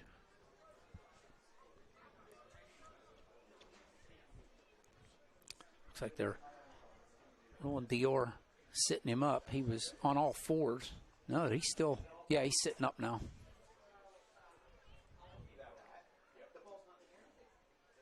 So it'll be at the 19-yard. No, it's going to be at the. It's like about the 7. 7 or the 8. Yeah, scoreboard says 8. We'll go with that. 1st and goal.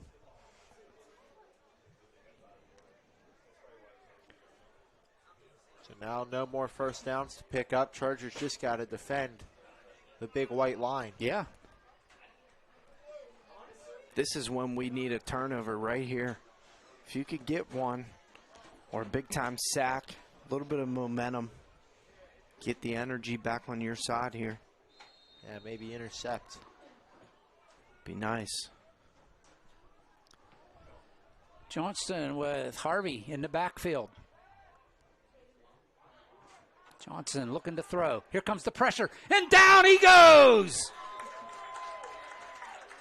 One more time. Who was that, 67? Brought down for a sack by number 55. 55. It's Zach Blinn with the sack, but guess who was right with him? Bame. Bame was right there with him. And Bame was the guy that really prevented the throw from getting out, allowing the sack to occur, right? Because Johnston was looking for the dump off to the back at the top, wasn't able to get it out due to Bame being in the area, and then Chargers get the big sack, and now way behind the goal-to-go situation. Yeah, it's back on the 18-yard line. Loss of 9 on that sack. Johnson again, he hands it off to Harvey. He's hitting the backfield, breaks the tackle. He's hit a second time, and down he goes. Maddox Harvey on the carry. Down to about the 16. He picks up a couple. Bring up third and It'll goal. be 3rd and goal. Yeah, you see there the Bulldogs just trying to run away from where they try to get the Chargers to be with sending 3 to the bottom, but just so tight, not able to find enough room to find the edge, and now it's 3rd down. Under 6 to go here in the 3rd. Chargers clinging to that 4-point lead. That was Chris Harris over there on the stop. Yeah. Good job tackling in space. Grabbed on, wouldn't let go. 2 down to low snap. The ball's Get on it. the turf. Johnson has to dive on it, but it's a loss all the way back to about the 23, 24-yard line. Put the ball on the ground. Ron Johnson on top of it, but that'll bring up 4th and goal for Buffalo. Almost came up with that one. Yeah. Blinn was right there. They're going to mark him at the 22. Loss of 4. And this is big time by the Chargers defense. After all this adversity, this whole drive, Yeah. you're out there for a long time. If you can come up with a big time stop here. And I think Shady Side's going to take a timeout here. No, No, Chargers going to take a Chargers. timeout. Yeah, I like the timeout here. It looked like they just weren't exactly set, and this is such a big play here because really going to suck the wind out of the Bulldogs if they go down here, take a 7-minute drive, and don't get anything. So really need to get a stop, and you got to play clean here too because the flags have been a-flying. Yeah, put your hands behind your backs here, guys. Worry about your speed. Do not put your hands on anybody. You don't want them to even think about grabbing the hankies. The biggest thing, though, on this play, though, again, 4th and 22. You can't let Johnston get out of the pocket and be able to run for a touchdown here. You got to make sure that somebody is quarterback spy, knows where he's at, and you're staying with him like a hawk. I'd make that like Chris Harris or Trayshawn Mitchell here to make sure that those guys, just know where he is. Do not leave him. Yep, you got to have a spy on him right now. Now, good news is Adams is walking around. Doesn't have his helmet on, but he's walking around. Not sure if he's done for tonight or not. But here we go. 4th and goal from the 22 for the Bulldogs. This could be a big play for the Chargers. Not a lot of safety help.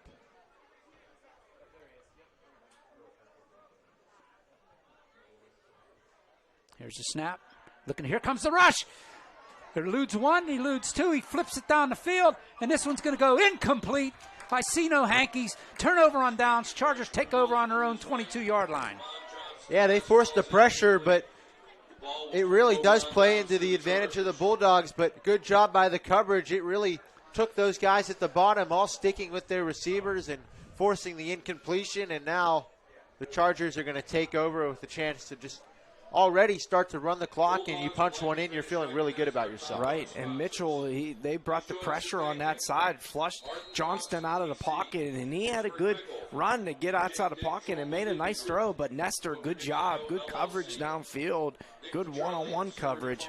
And good job by the Chargers to force a turnover on downs. And now, like you said, Grant, take some time off this clock. Try to see if you can move the sticks a couple times, flip the field position, and get yourself in the end zone. Samuels off the right side. Think the ball's on the turf. He was down, is what the officials are saying. Yep, the officials are pointing to the ground, so he was down. Not It'll like be last week. Second down and 7. Well, you can see there the Chargers not in the market of hiding their intentions. They were all around the line of scrimmage. They were going to give that to Samuels, and it's a good first down run to get 3 and, keep them within range of where they want to be within the sticks. Hey, I'll take 3-4 yards every play. Yeah, that's all you need. Play in front of the sticks. Hayden hands it off to Samuels again. This time he's hitting the backfield, and he's not going to get to the line of scrimmage. He's going to lose at least 1. Samuels hitting the backfield and brought down by a pack of Bulldogs. Yeah, he's going to make that one guy miss, but whenever he's making a miss while going to the side instead of forward, that's whenever Samuels isn't as productive as he traditionally is. Now, I will say this, though, guys.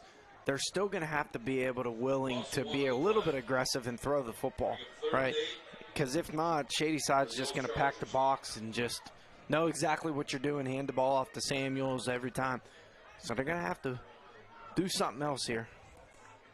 I like that little wide receiver screen. Right. But they're not set up for it right Something simple. Well, he was miscommunication. Trying to get Nestor. He had him. Yeah, Nestor definitely had the out route there. And here's the other thing, too. Every single time, Shady Side, when they throw a pass play, they are going so far away from the offensive player. I mean, these guys, all they had to do is turn around at the sticks and come back to a comeback route or curl or something, slant route, and you're going to pick something up. Great point. They're playing 5 yards off them. Griesacker back in punt formation.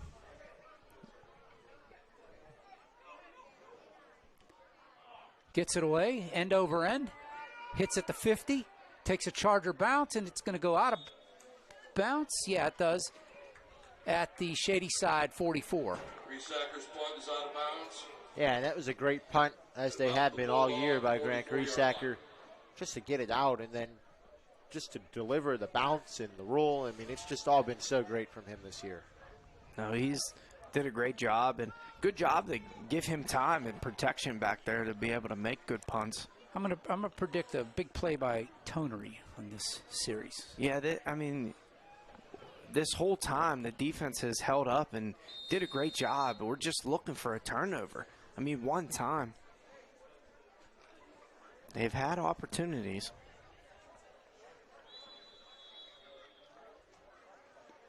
From the 44-yard line, another Shady Side player told to leave the field. With the play clock not running.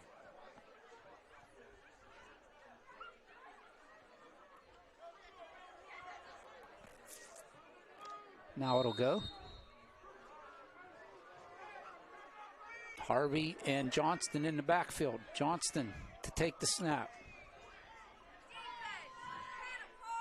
Oh, no, that's Little in the backfield, sorry.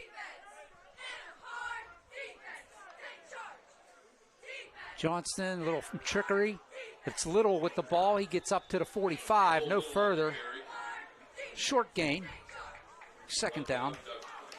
Oh, that was a nice play because it just really kept the Chargers guessing as to what they were going to do. But give them credit, they really rallied to the ball well and brought up second and long. It was great misdirection there. Yeah, it was. Good job by Ty to sniff it out, and good tackle over there on the far side.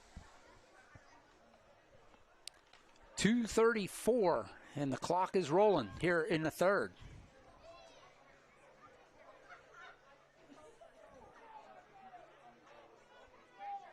Johnson takes a snap. It goes on the ground, and he gets hit immediately. He was on the ground when he picked it up. Yeah, they didn't call that last week, but they called it this week. Yeah, it's almost like these officials watched the tape on the Chargers last week and were like, we got to make sure that we get this point because the officials or the coaches are really not going to take too kindly to that twice. Yeah, they're definitely going to be all over that. And good job again by the Chargers. I mean, the pressure has seemed to is getting to Johnston a little bit here. And I also think the line's wearing down over there. Yeah. For Shady side. And yeah, the Chargers credit those guys. More bodies to throw at them. Under 2 minutes to go. 3rd and 15 for the Bulldogs. That's timeout. Timeout. Bulldogs. Yeah, they were confused there. That was almost a false start. Well, it looked like they had nobody on the wide side of the field either. They were Right. all motioning away. Right.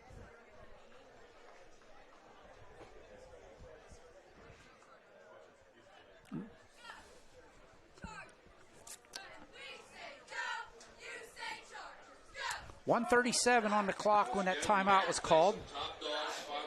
3rd down and 15 for the Bulldogs, and don't think, oh, this is good situation. Now, how many times tonight has Johnston bailed them out of these long 3rd and 4th and longs? Yeah, that's the guy you got to talk about again and communicate in this huddle during this timeout. You got to make sure you know where he is. Again, go back to a quarterback spy. You can't let him make a play here. Yeah, almost at this point, if you're the Chargers defensive line, they've done such a nice job of getting to him, but I think on this play, you just try to contain him, keep him in that pocket, force him to make a throw. Yeah, I agree.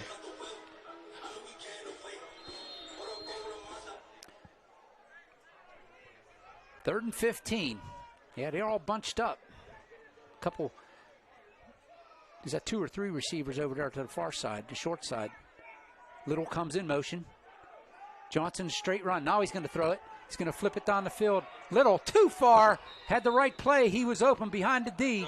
Got behind Ellis or Nestor, but it falls incomplete. It's 4th and 15. And there was also a flag for an illegal man downfield against the Bulldogs as well. So that play would not have stood regardless. Yeah, he declined this and make it 4th down, obviously.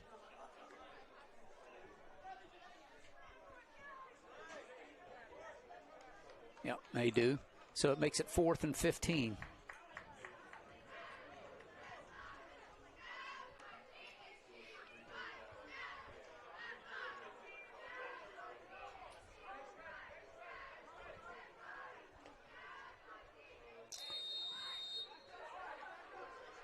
Logan Parker back deep to punt.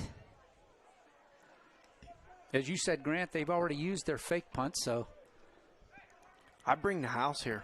See if you can get. Yeah, you're going to have deflection decent field position anyway. Don't jump.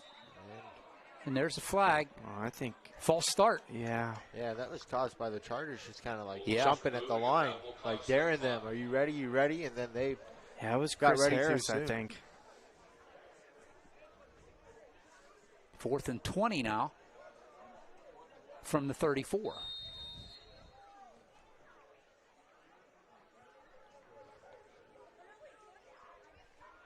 Logan Parker again waits the snap. Chargers crowd the line. Here they come. Gets it away. Decent punt.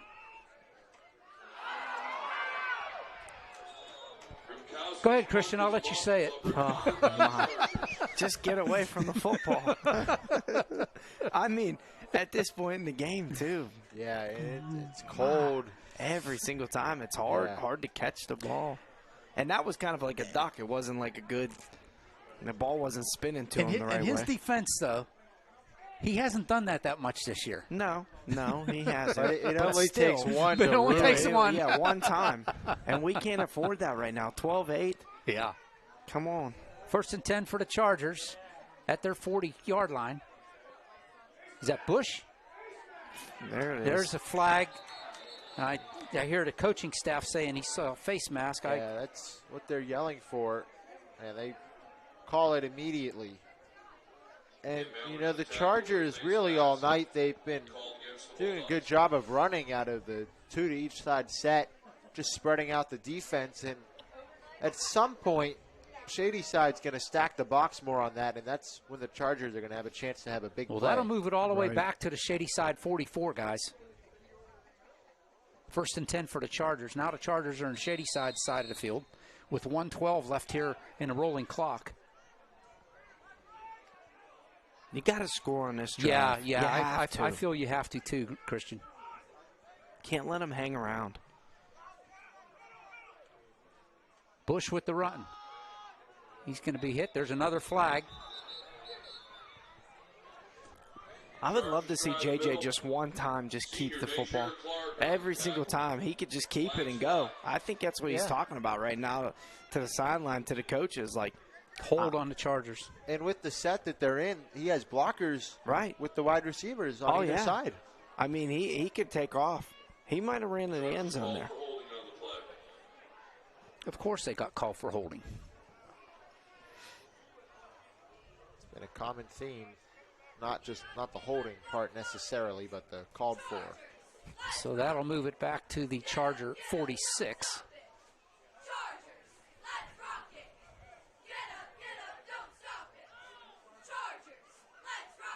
They don't even know where they're supposed to mark it off from. Well, they're going to pick one of the yard lines on the field.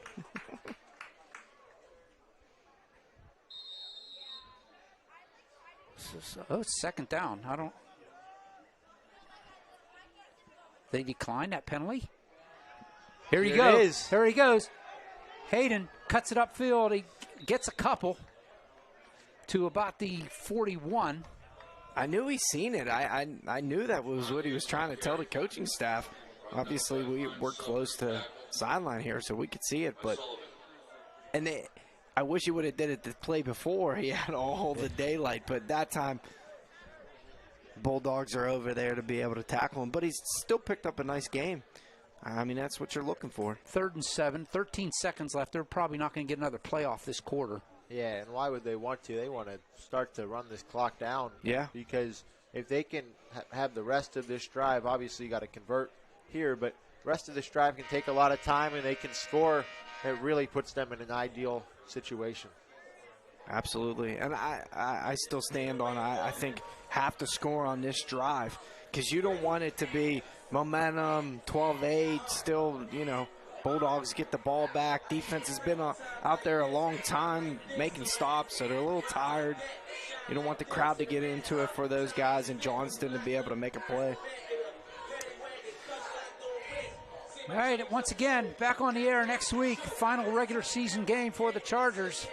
Big question is, they'll be playing the Keystone Oaks Golden Eagles, but the question is, will it be their final game of the season? A lot can be determined by this one, guys. Yeah, definitely. I mean, it's all on the line these next 2 weeks. And, obviously there is still that element of chance, even if they were to win both. But I would feel pretty good about their chances. But these guys, they've got to leave everything out on the field every game that they get from here on out, right? They're all must-wins. So they really starts with this one quarter, right? You got 5 scheduled quarters left. You got to go out there and make every play count. That's right. Control your own destiny here. And a lot weighs in on this possession here and this time with the ball.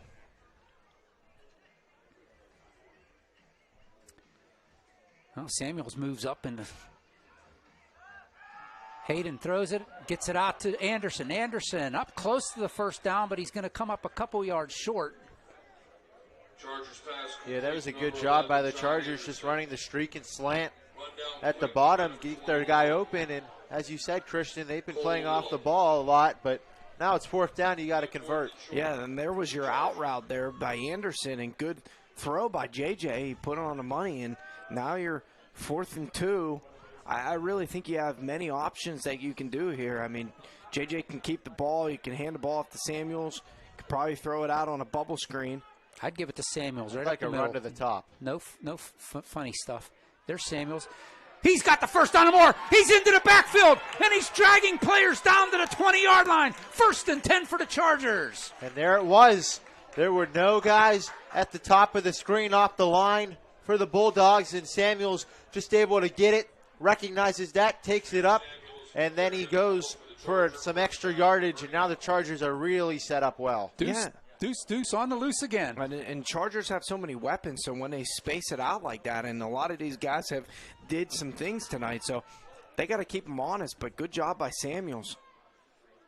First and 10 from the 20. Samuels one more time. He cuts it to the outside. He's down inside the numbers. Inside the 10. It's going to be first and goal for the Chargers. Well, what an initial cut there by Jameer Samuels, really, to set up the whole play. Yeah, that first move was filthy. Samuels is a big-time player. And why not? Just give him the football again. Let him put this in for 6. One of the Bulldogs is down. I believe that's Mallory. Yeah, it's Cam Mallory. Bulldogs would like to thank the committee. Cam Mallory's a senior. He's 6'4", 240 pounds. There's a lot of work that was put in, and that committee was led by Steph. Said he was going to try to go to Allegheny College. Play some football. He's a big boy. Play some D3 football. And I think was he the guy? Maybe not. There's another one. I was watching the senior recs, and one of them was going to play football and lacrosse.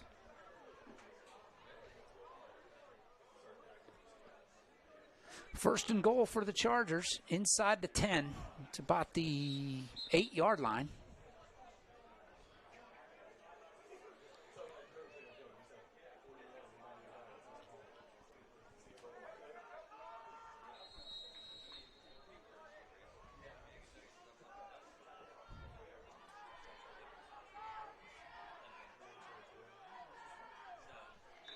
There's some motion.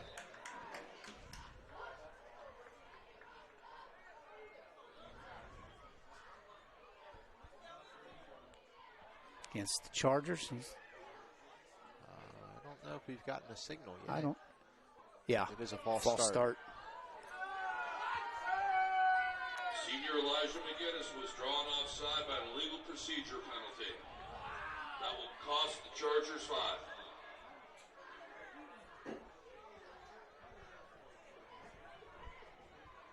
So that'll back them up as there's still some conversations going on.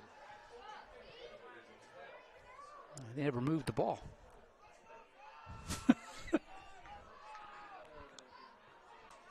Oh, he's going to move it now.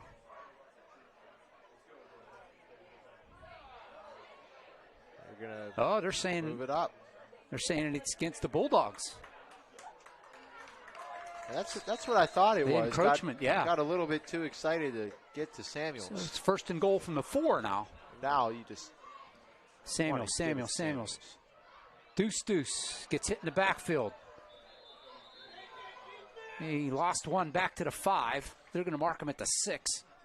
Senior, nice year, Clark. Yeah, and I know that the too wide formation got them down here, but I'd like to see them go back to their trips so that they can really figure out, do they want to throw it to the bottom, have those blockers, right, or do they want to run to a side that's going to be much weaker? Absolutely.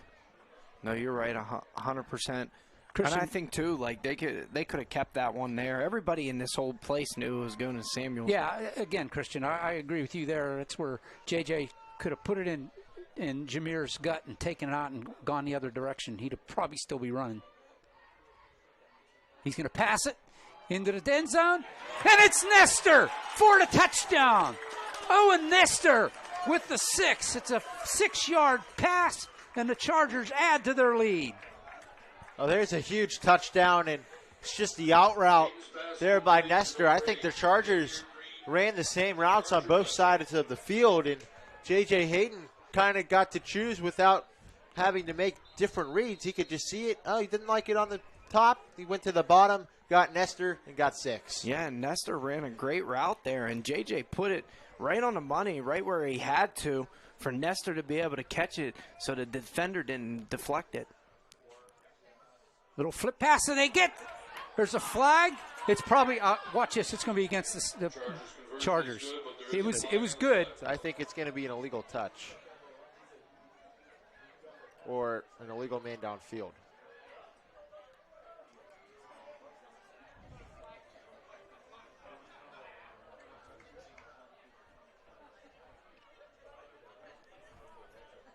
Now they're going to have a discussion, and one official's going to come over and talk to Don Militzer. He's had more of these conversations in the last 2 weeks than he probably cares to think about. Just based on when the flag was thrown, it's got to be one of those two. And an illegal touch results in a loss of down, and they wouldn't get to do it again. Do the try again. At any rate, it's a two-score game right now.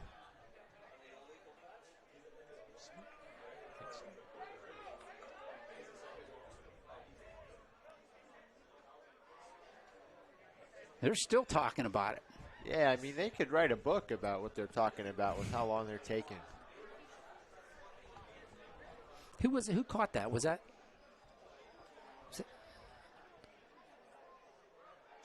Was that Chris illegal Harris? Touch. It's going to be an illegal touching, which is a loss of down, and they lose the try. So, yeah, the score holds 18-8. All right, it's a two-score game. Right. We're in the fourth quarter, 9 minutes and 30 seconds left. So it's unbelievable. I've never seen such, I don't want to say odd, but so many calls like this in the last 2 weeks. Been all over the place. Yeah. The only consistency has been the fact that they've been thrown. Yeah. But, I mean, it's a shot in the dark as to what it's going to be. No, you're right. But you see the Chargers, they're getting hyped. They're getting hyped up. Yeah, They're ready for this defensive drive. I mean, look at them. Coach Nick is firing up the players. The players are firing up the stands, and you can hear them yelling. I don't know, guys. I think it's just Meek Mill that's turning it up. Well, I mean, you got to be up for it to work, though. That's right. Absolutely. Well, kicks it, a line drive. Wow, what a catch there at the 17-yard line and brought down immediately at the 25. And there's a late flag. So we'll have to figure that out. But, Christian, if the returner was wearing purple and gold there, you would have given him a scolding. Yeah, absolutely. What a catch by him. And Nestor, big-time tackle. And then Griesacker, did he get lit up there? Was that him that got lit up? Looks like they're pointing in the direction of the Bulldogs. Personal foul against the Bulldogs. So That's what going I to back thought. them up, yeah. I think they hit Griesacker. Yeah, you can't do that.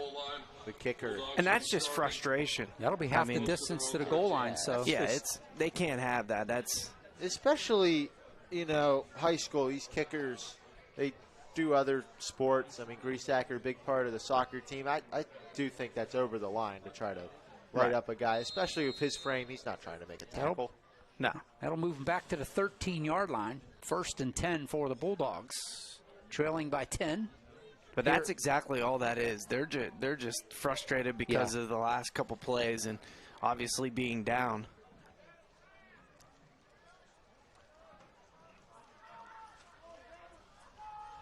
Chargers need more guys at the bottom. They motion away. Cooper in motion.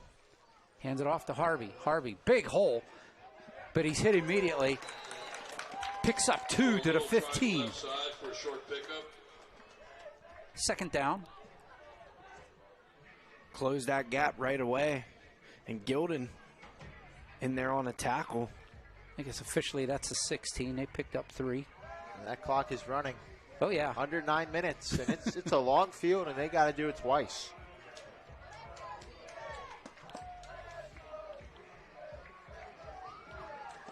Second and 7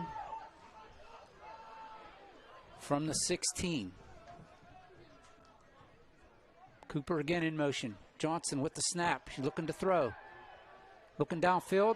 Got time. Now he doesn't. And that's probably going to be a hold. Well, you never know. Personal you never foul. know. Based on face mask against the Chargers. Yeah, I was going to say Johnson's helmet just came off. Yeah, and especially with when the flag was thrown, I thought it was too late of a flag to be a hold. So do they take the penalty or you take the pass? You got to take the penalty here if you're Shady side. Oh, yeah. Yeah. And Johnson, he also had a nice hold to run, but he stepped back behind the line, and not behind the line. He was behind the line the whole time, but he stepped back into the pocket and looked to throw. That'll move it out to the 32-yard line. First and 10. Honestly, their best offense have been all night to send guys down the field, and Johnston just run out of the pocket. I'm surprised it hasn't happened yet. From the 32, first and 10 for the Bulldogs. Under 8.5 to go here. Harris showing blitz. Backs out. Flags from all over. Delay game. Plays blown dead with delay game against Shady. You can hear a cheer from the Chargers side because they finally got a flag. Yeah, they think that we haven't got a call all night, so. So that'll make it first and 15.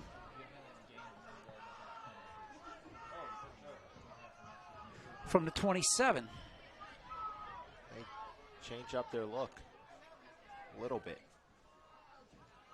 Trips to the far side. Johnstown wants to throw. Pocket collapse, and there's that wide opening. Makes one miss, and big hit there by Nestor. Comes up and flattens him out. Yeah, great job by Owen Nestor. And really, I think the more important part of that hit is that he stayed in bounds, right? Yep. Johnston was kind of trending in the direction of ending that one by stepping out of bounds, but now the clock runs and another 30 to 40 seconds is going to come off. Good job by Nestor to come across the field and have awareness to be able to go and make a big-time tackle, big-time hit. And Mitchell, man, he almost got to Johnston. Just at the last second, Johnston stepped up in a pocket. 2nd and 6.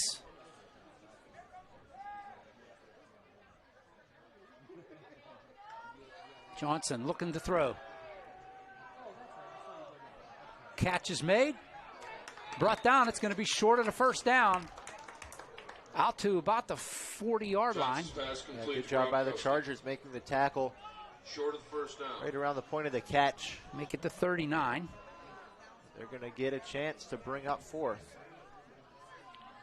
It'll be 3rd and 3. 6:54 on the rolling clock. Big play for the Chargers defense here.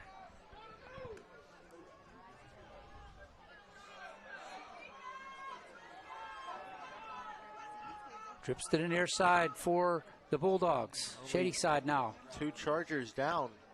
Could be a quick screen. Looking this way. Steps up, and he's going to run. He's going to get the first down and more. Cuts it upfield. And he's hit short of the 50-yard line. It'll be 1st and 10 for Shady side.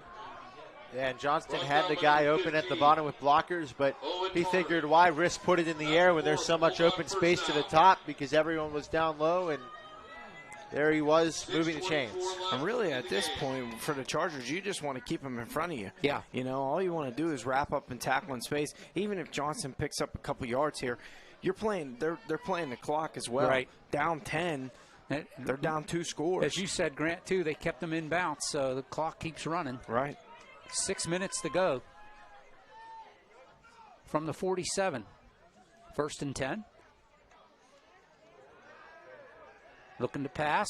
That ball knocked in the air, and that's caught. They're going to say. They must be ruling that the Chargers tipped it. No, here comes the flag for an illegal touch. Yeah.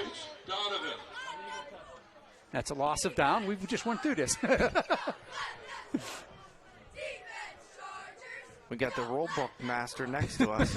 Let's roll 73.2. It's actually 73.3. Guys, he does not have the book in front of him. That's just how smart he is. That's his IQ. Illegal touch. It's loss of down.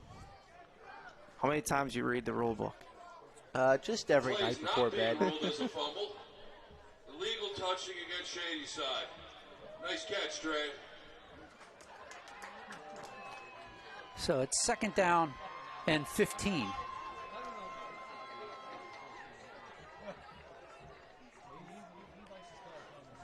But like I said, guys, this is when Johnston's it is most dangerous. Right. Yeah, you got to have a spy on him. Yeah. Know where he is. That clock is just ticking away, though. That's right. Just keep them in front. 5.5 in a rolling clock. 2nd and 15. Johnson again. Here comes the rush. He steps up and he lets it fly. This one is going to be another pass interference against the Chargers, but the flag came. Where, though? I don't know. I'm not seeing it. Where is the PI? I feel like that flag was There's out. another flag. Here comes another one late. This will be assessed separately. Yeah. But that flag seemed out before the ball was close to getting there. Do they understand they don't get paid extra to throw the flags every single time? Against the Chargers. Picked up the 15 for the Bulldogs and a first down with 5:23 left. That'll be a first down for the Bulldogs, and then there's probably going to be another 15 tacked on to that, I would imagine. Yep, on sportsmanlike conduct Yeah. after the play. Said something to the ref, like you're going to call something on them. Well, I'm sure, because these guys are getting frustrated because every single play, there's most likely a hanky on the field, and it's going to be against the Chargers. Yeah, and the toughest part about that is not even giving up 30 yards. It's the fact that it didn't take a minute or two to give up the 30 because 5:23 left, you're up 2 scores.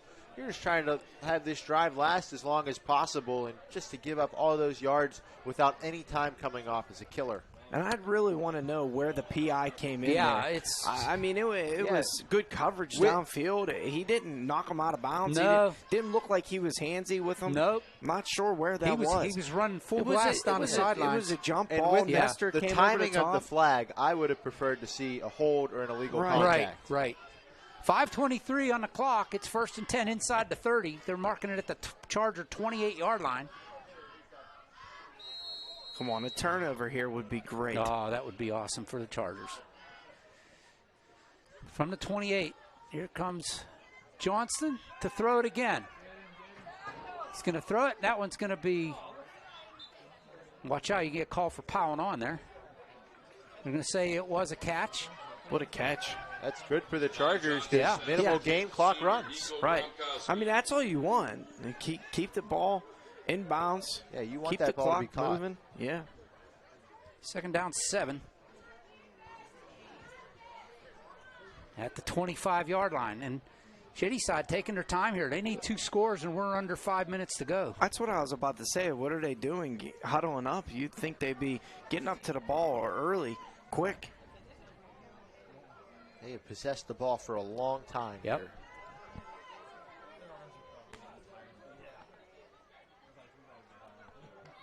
Cooper in motion. Johnson back to pass. Here comes Bame.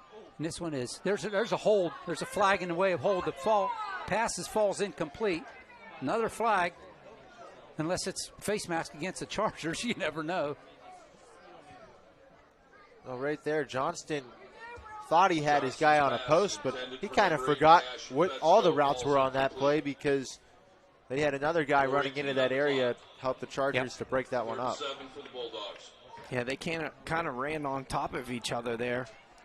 It is a hold against the Bulldogs. And they're going to, Coach Militcher saying, push them back. Yeah, you want to push them back just so it takes longer to move back up. Just 4:18 left, 2 timeouts.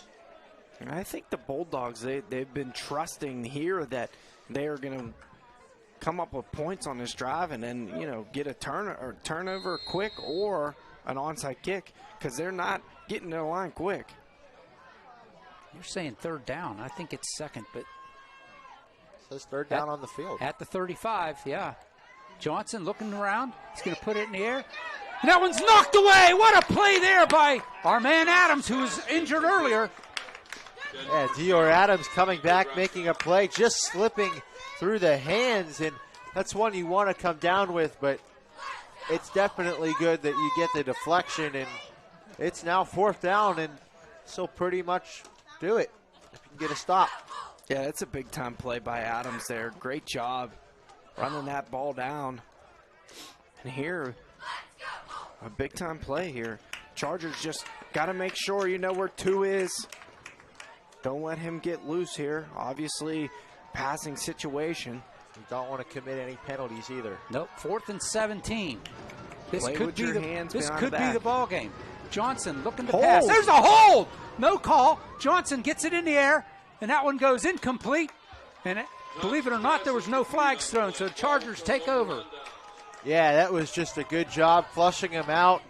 He didn't want to run there because he knew he had to have it. Threw one up because of all the flags that we've seen tonight. None on that play, and Chargers now just going to try to salt this one away with 4 minutes left. Yeah, big time stand there by the defense. Good job. Make sure no PI. Great pressure by Mitchell. So reset here. Both these teams have 2 timeouts left. There's 4:05 on the clock. And I think Chargers going to need at least 1, maybe 2 first downs here. Yeah, just don't cough up the football. Right. Hold on to that puppy. Yeah, and I like to see that they are not in the Wildcat because you want your quarterback catching the ball and handing it off. You don't want anyone that's not completely familiar with taking the snap. I don't know what the discussion is here, but every one of the officials is in a huddle right now. I think they're just naming all the flags that they threw in alphabetical order at this point with how long this is going to take. Well, we could be here for a while. I think they're trying to figure out a way to give the Bulldogs the ball back. Yeah. Hope none of the referees listen to this game. Well, I hope they do. Yeah, maybe. I mean, the last couple of weeks, the officiating's been ridiculous. Maybe they'll learn a thing or two. I mean, it's not even the quality; it's the quantity too. Yeah, that's really the you issue. get a There's couple no bad flow calls to a game. You're always going to have you can have a couple bad calls, right? But when they're consistent and against the same team, but it's just so many, and you're just looking out there for a flag on every play, right? Especially if it has nothing, if it doesn't affect the play, you don't throw the flag. Unless it's like egregious. Right. You know? Right. But yet they didn't call holding like all night. Oh, all night. And Bame was working all night. And Mitchell. They just now pointed to the Charger ball. Charger direction. I don't know what this was about, but I'll tell you, there's a lot of cold fans in the stands that are not happy. Yeah. We're all warm in the press box. Yeah, it's not too bad in here. But they don't want this to be taking too much time. All right, 1st and 10 for the Chargers from their own 35-yard line. Hayden hands it off. Samuel's hitting the backfield. He's going nowhere. They can't tackle. He was still going. No, they can't. By senior number 53, Nick Harden. He's going to lose a yard. Chargers going to give him a loss of 2. 2nd down and 12. Obviously, they got to keep it on the ground, but I would think at this point, you know, you've been spreading them out all game with the 2 set. I think this time you bunch it in because they're having their guys going to the ball carrier regardless, right? Yeah, There's no trickery to be had. No. Yeah. So now you get all your big linemen, all your strong guys in, and you just try to physical them. They're gonna do the okay. There we go. Let's see if they got a timeout. Timeout. Yeah, they called it. Chargers call timeout. They were running out of time there. Yeah, just get on the same page here, and I agree with you, Grant. They got to do that now and just out-tough them, out-physical them. Hold on to the football for 3 minutes. Put it in Deuce's gut, take it away, and run it outside the tackle. Or that, too, and then stay in bounds. Don't run out of bounds. Oh, yeah. You know, this is one of those ones where you slide. If you're going to get down, if you can get tackled, go down. Yeah, you get outside the pocket, you fall on the ground. 3:17 left. Yep. So you'd imagine if they were able to bring up 3rd and long, the Bulldogs would call timeout. Yeah.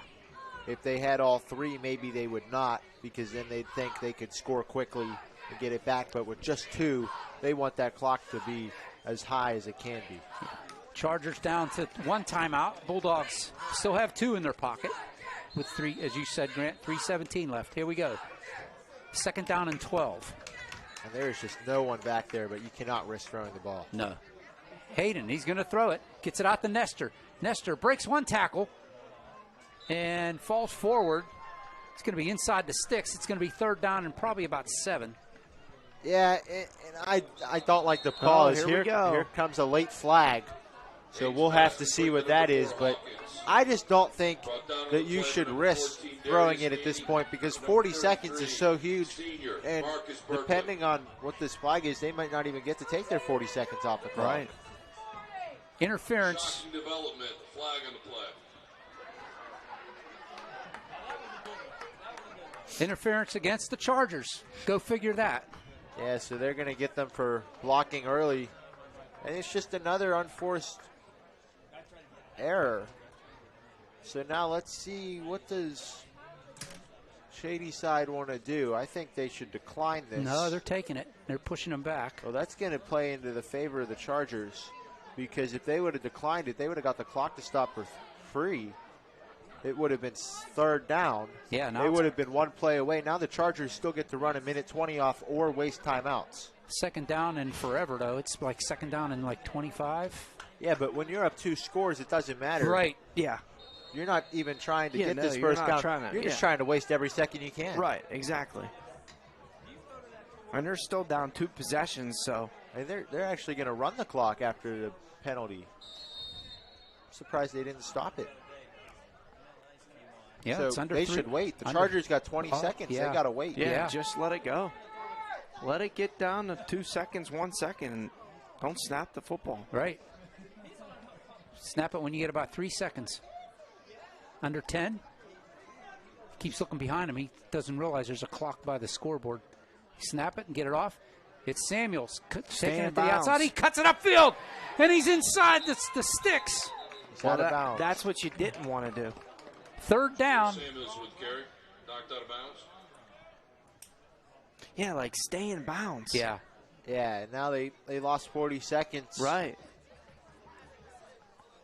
Third down and 9. So now, because now, you could have took off another 20 seconds or more off the clock.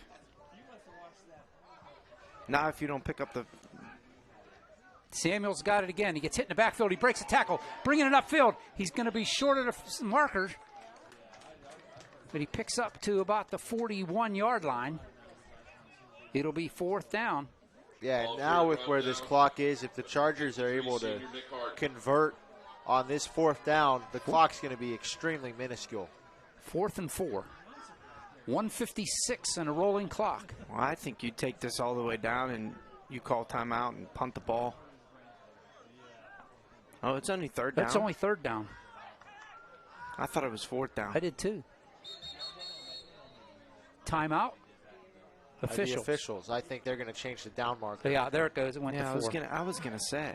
But does that reset the play clock? The play clock reset.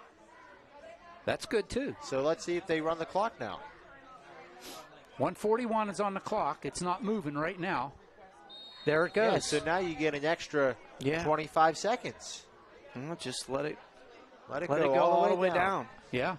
And actually, at this point, if you want to, you probably could just run a play. The way your defense has been all night. Down to 8.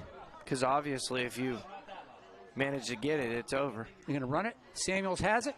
He's got the first down and more. Up to the 50-yard line into Bulldog territory. First down for the Chargers. Yeah, and that one is pretty much going to do it. Yeah, they can just kneel. Well, yeah, they can take a knee now. It's over now. Bulldogs can stop it twice, but we're approaching a minute to go here. It's really close, guys. And I mean, this was just a great job by the Chargers to get to this point. All around, they get the 3 touchdowns, and just been a great game for them. Really, they needed this one with all the playoffs, all the scenarios. They come on the road. Just a great, fought hard job by the Chargers tonight. Victory formation. And there's a flag on victory formation. But it'll be against the Chargers. Are you going to call a false start? Yep. So it'll be 1st and 15. Procedure call against the Chargers.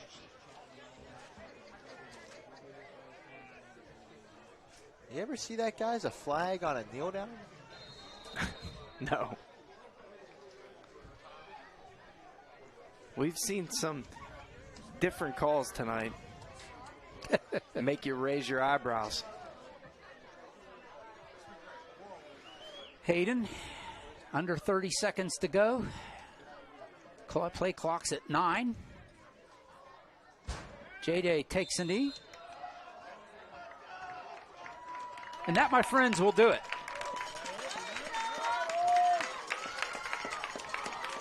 Yeah, and I mean, Chargers are pumped. Coach Millitzer jumping up there to greet his team, saying, let's go. And, I mean, this was one, as I said, couldn't have been a bigger win for the Chargers tonight. Tough, gritty win tonight by the Chargers. Heck of a job on both sides and coaching and everybody involved tonight. That's a big-time win there for the Chargers on the road here. Chargers overcoming a lot of adversity tonight, both miscues on their part and whatnot, and come away with a 10-point victory. So makes next week important, but not as important as it could have been. Yeah, definitely. And now you got a pretty good sense for sure that next week you win and you're in, right? Nothing's guaranteed, but you feel like, all right, it's not like there's a chance where we could do our best next week and not make it. And now, as you can see, the Chargers are doing flips into their post-game speech huddle. I mean, they are hyped for this one. Look at these guys out here. Yeah. He got some gymnastics. These guys are impressive. I bet the coaches are thinking, we got at least one more game. You guys can't get hurt doing that. We didn't win the whippeal over here. Well, guys, the Chargers go to 3-3 in section. They are 4-5 overall. Shady side goes to 1-4 in section. They are 3-5 overall. So pretty much eliminates Shady side from the playoffs. And it all depends on what South Park does tonight to see if they have any chance at all. But I don't think so with the Charger win.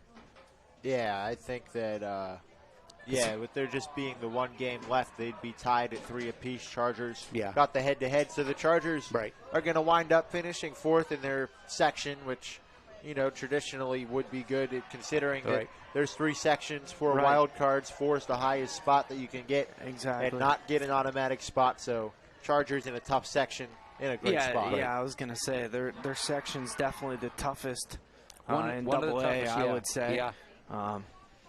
So that's a big-time win and something they needed for their momentum and their morale and to keep this thing rolling. But good job by the Chargers tonight. I mean, all around, it was great. Great football game. Hey, we want to remind you that Charger football was brought to you in part by Sky Development Athletics, Trey Thomas Images Photography, AGS, that's American General Services, Doughboys Oven Fresh Pizza, Brewer Airport Toyota, and Taco Bell KFC. Thank you all for sponsoring Charger football.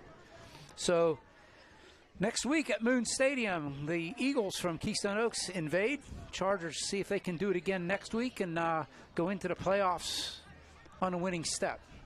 Yeah, it's definitely a big deal, too, because you want to be feeling good about yourselves playing your best ball going in there because you're going to face an unfamiliar team. It's not going to be a team that you played a lot this season, especially with this being the second year of this particular alignment, right? You've gotten to know your schedule pretty good, and you get used to the guys that you've been playing, right? This is the second time around. You're going to be thrown out to some completely new environment, new team, so you want to be feeling good about what you're doing going into that.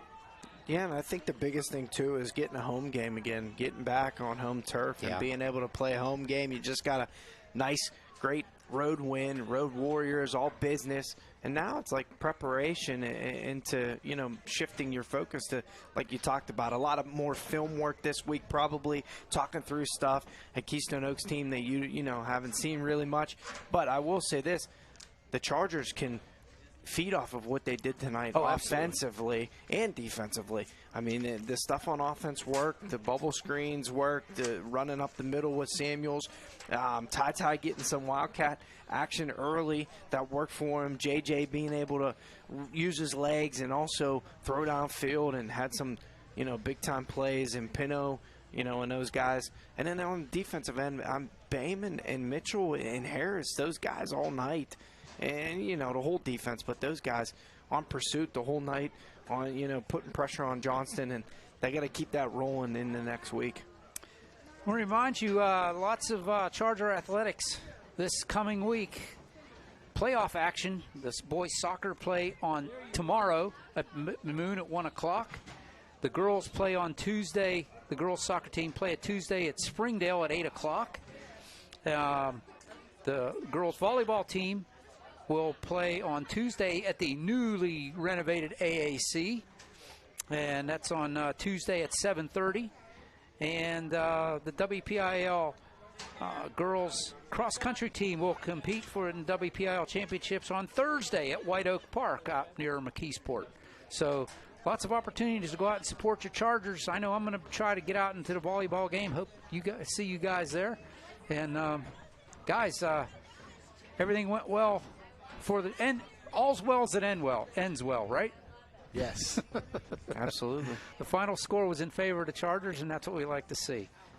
All right, guys, well, that'll wrap it up here at in Fox Chapel at Michael J. Farrell Stadium on the campus of Shady Side. I want to thank everybody here. Thank the good folks out here at Shady Side, so kind to us, giving us the opportunity to come out here and do this game. And Grant and Christian, thanks for coming out. I'm OLSH. Oh, can't forget Mike Kalish on the camera. Did another great job tonight.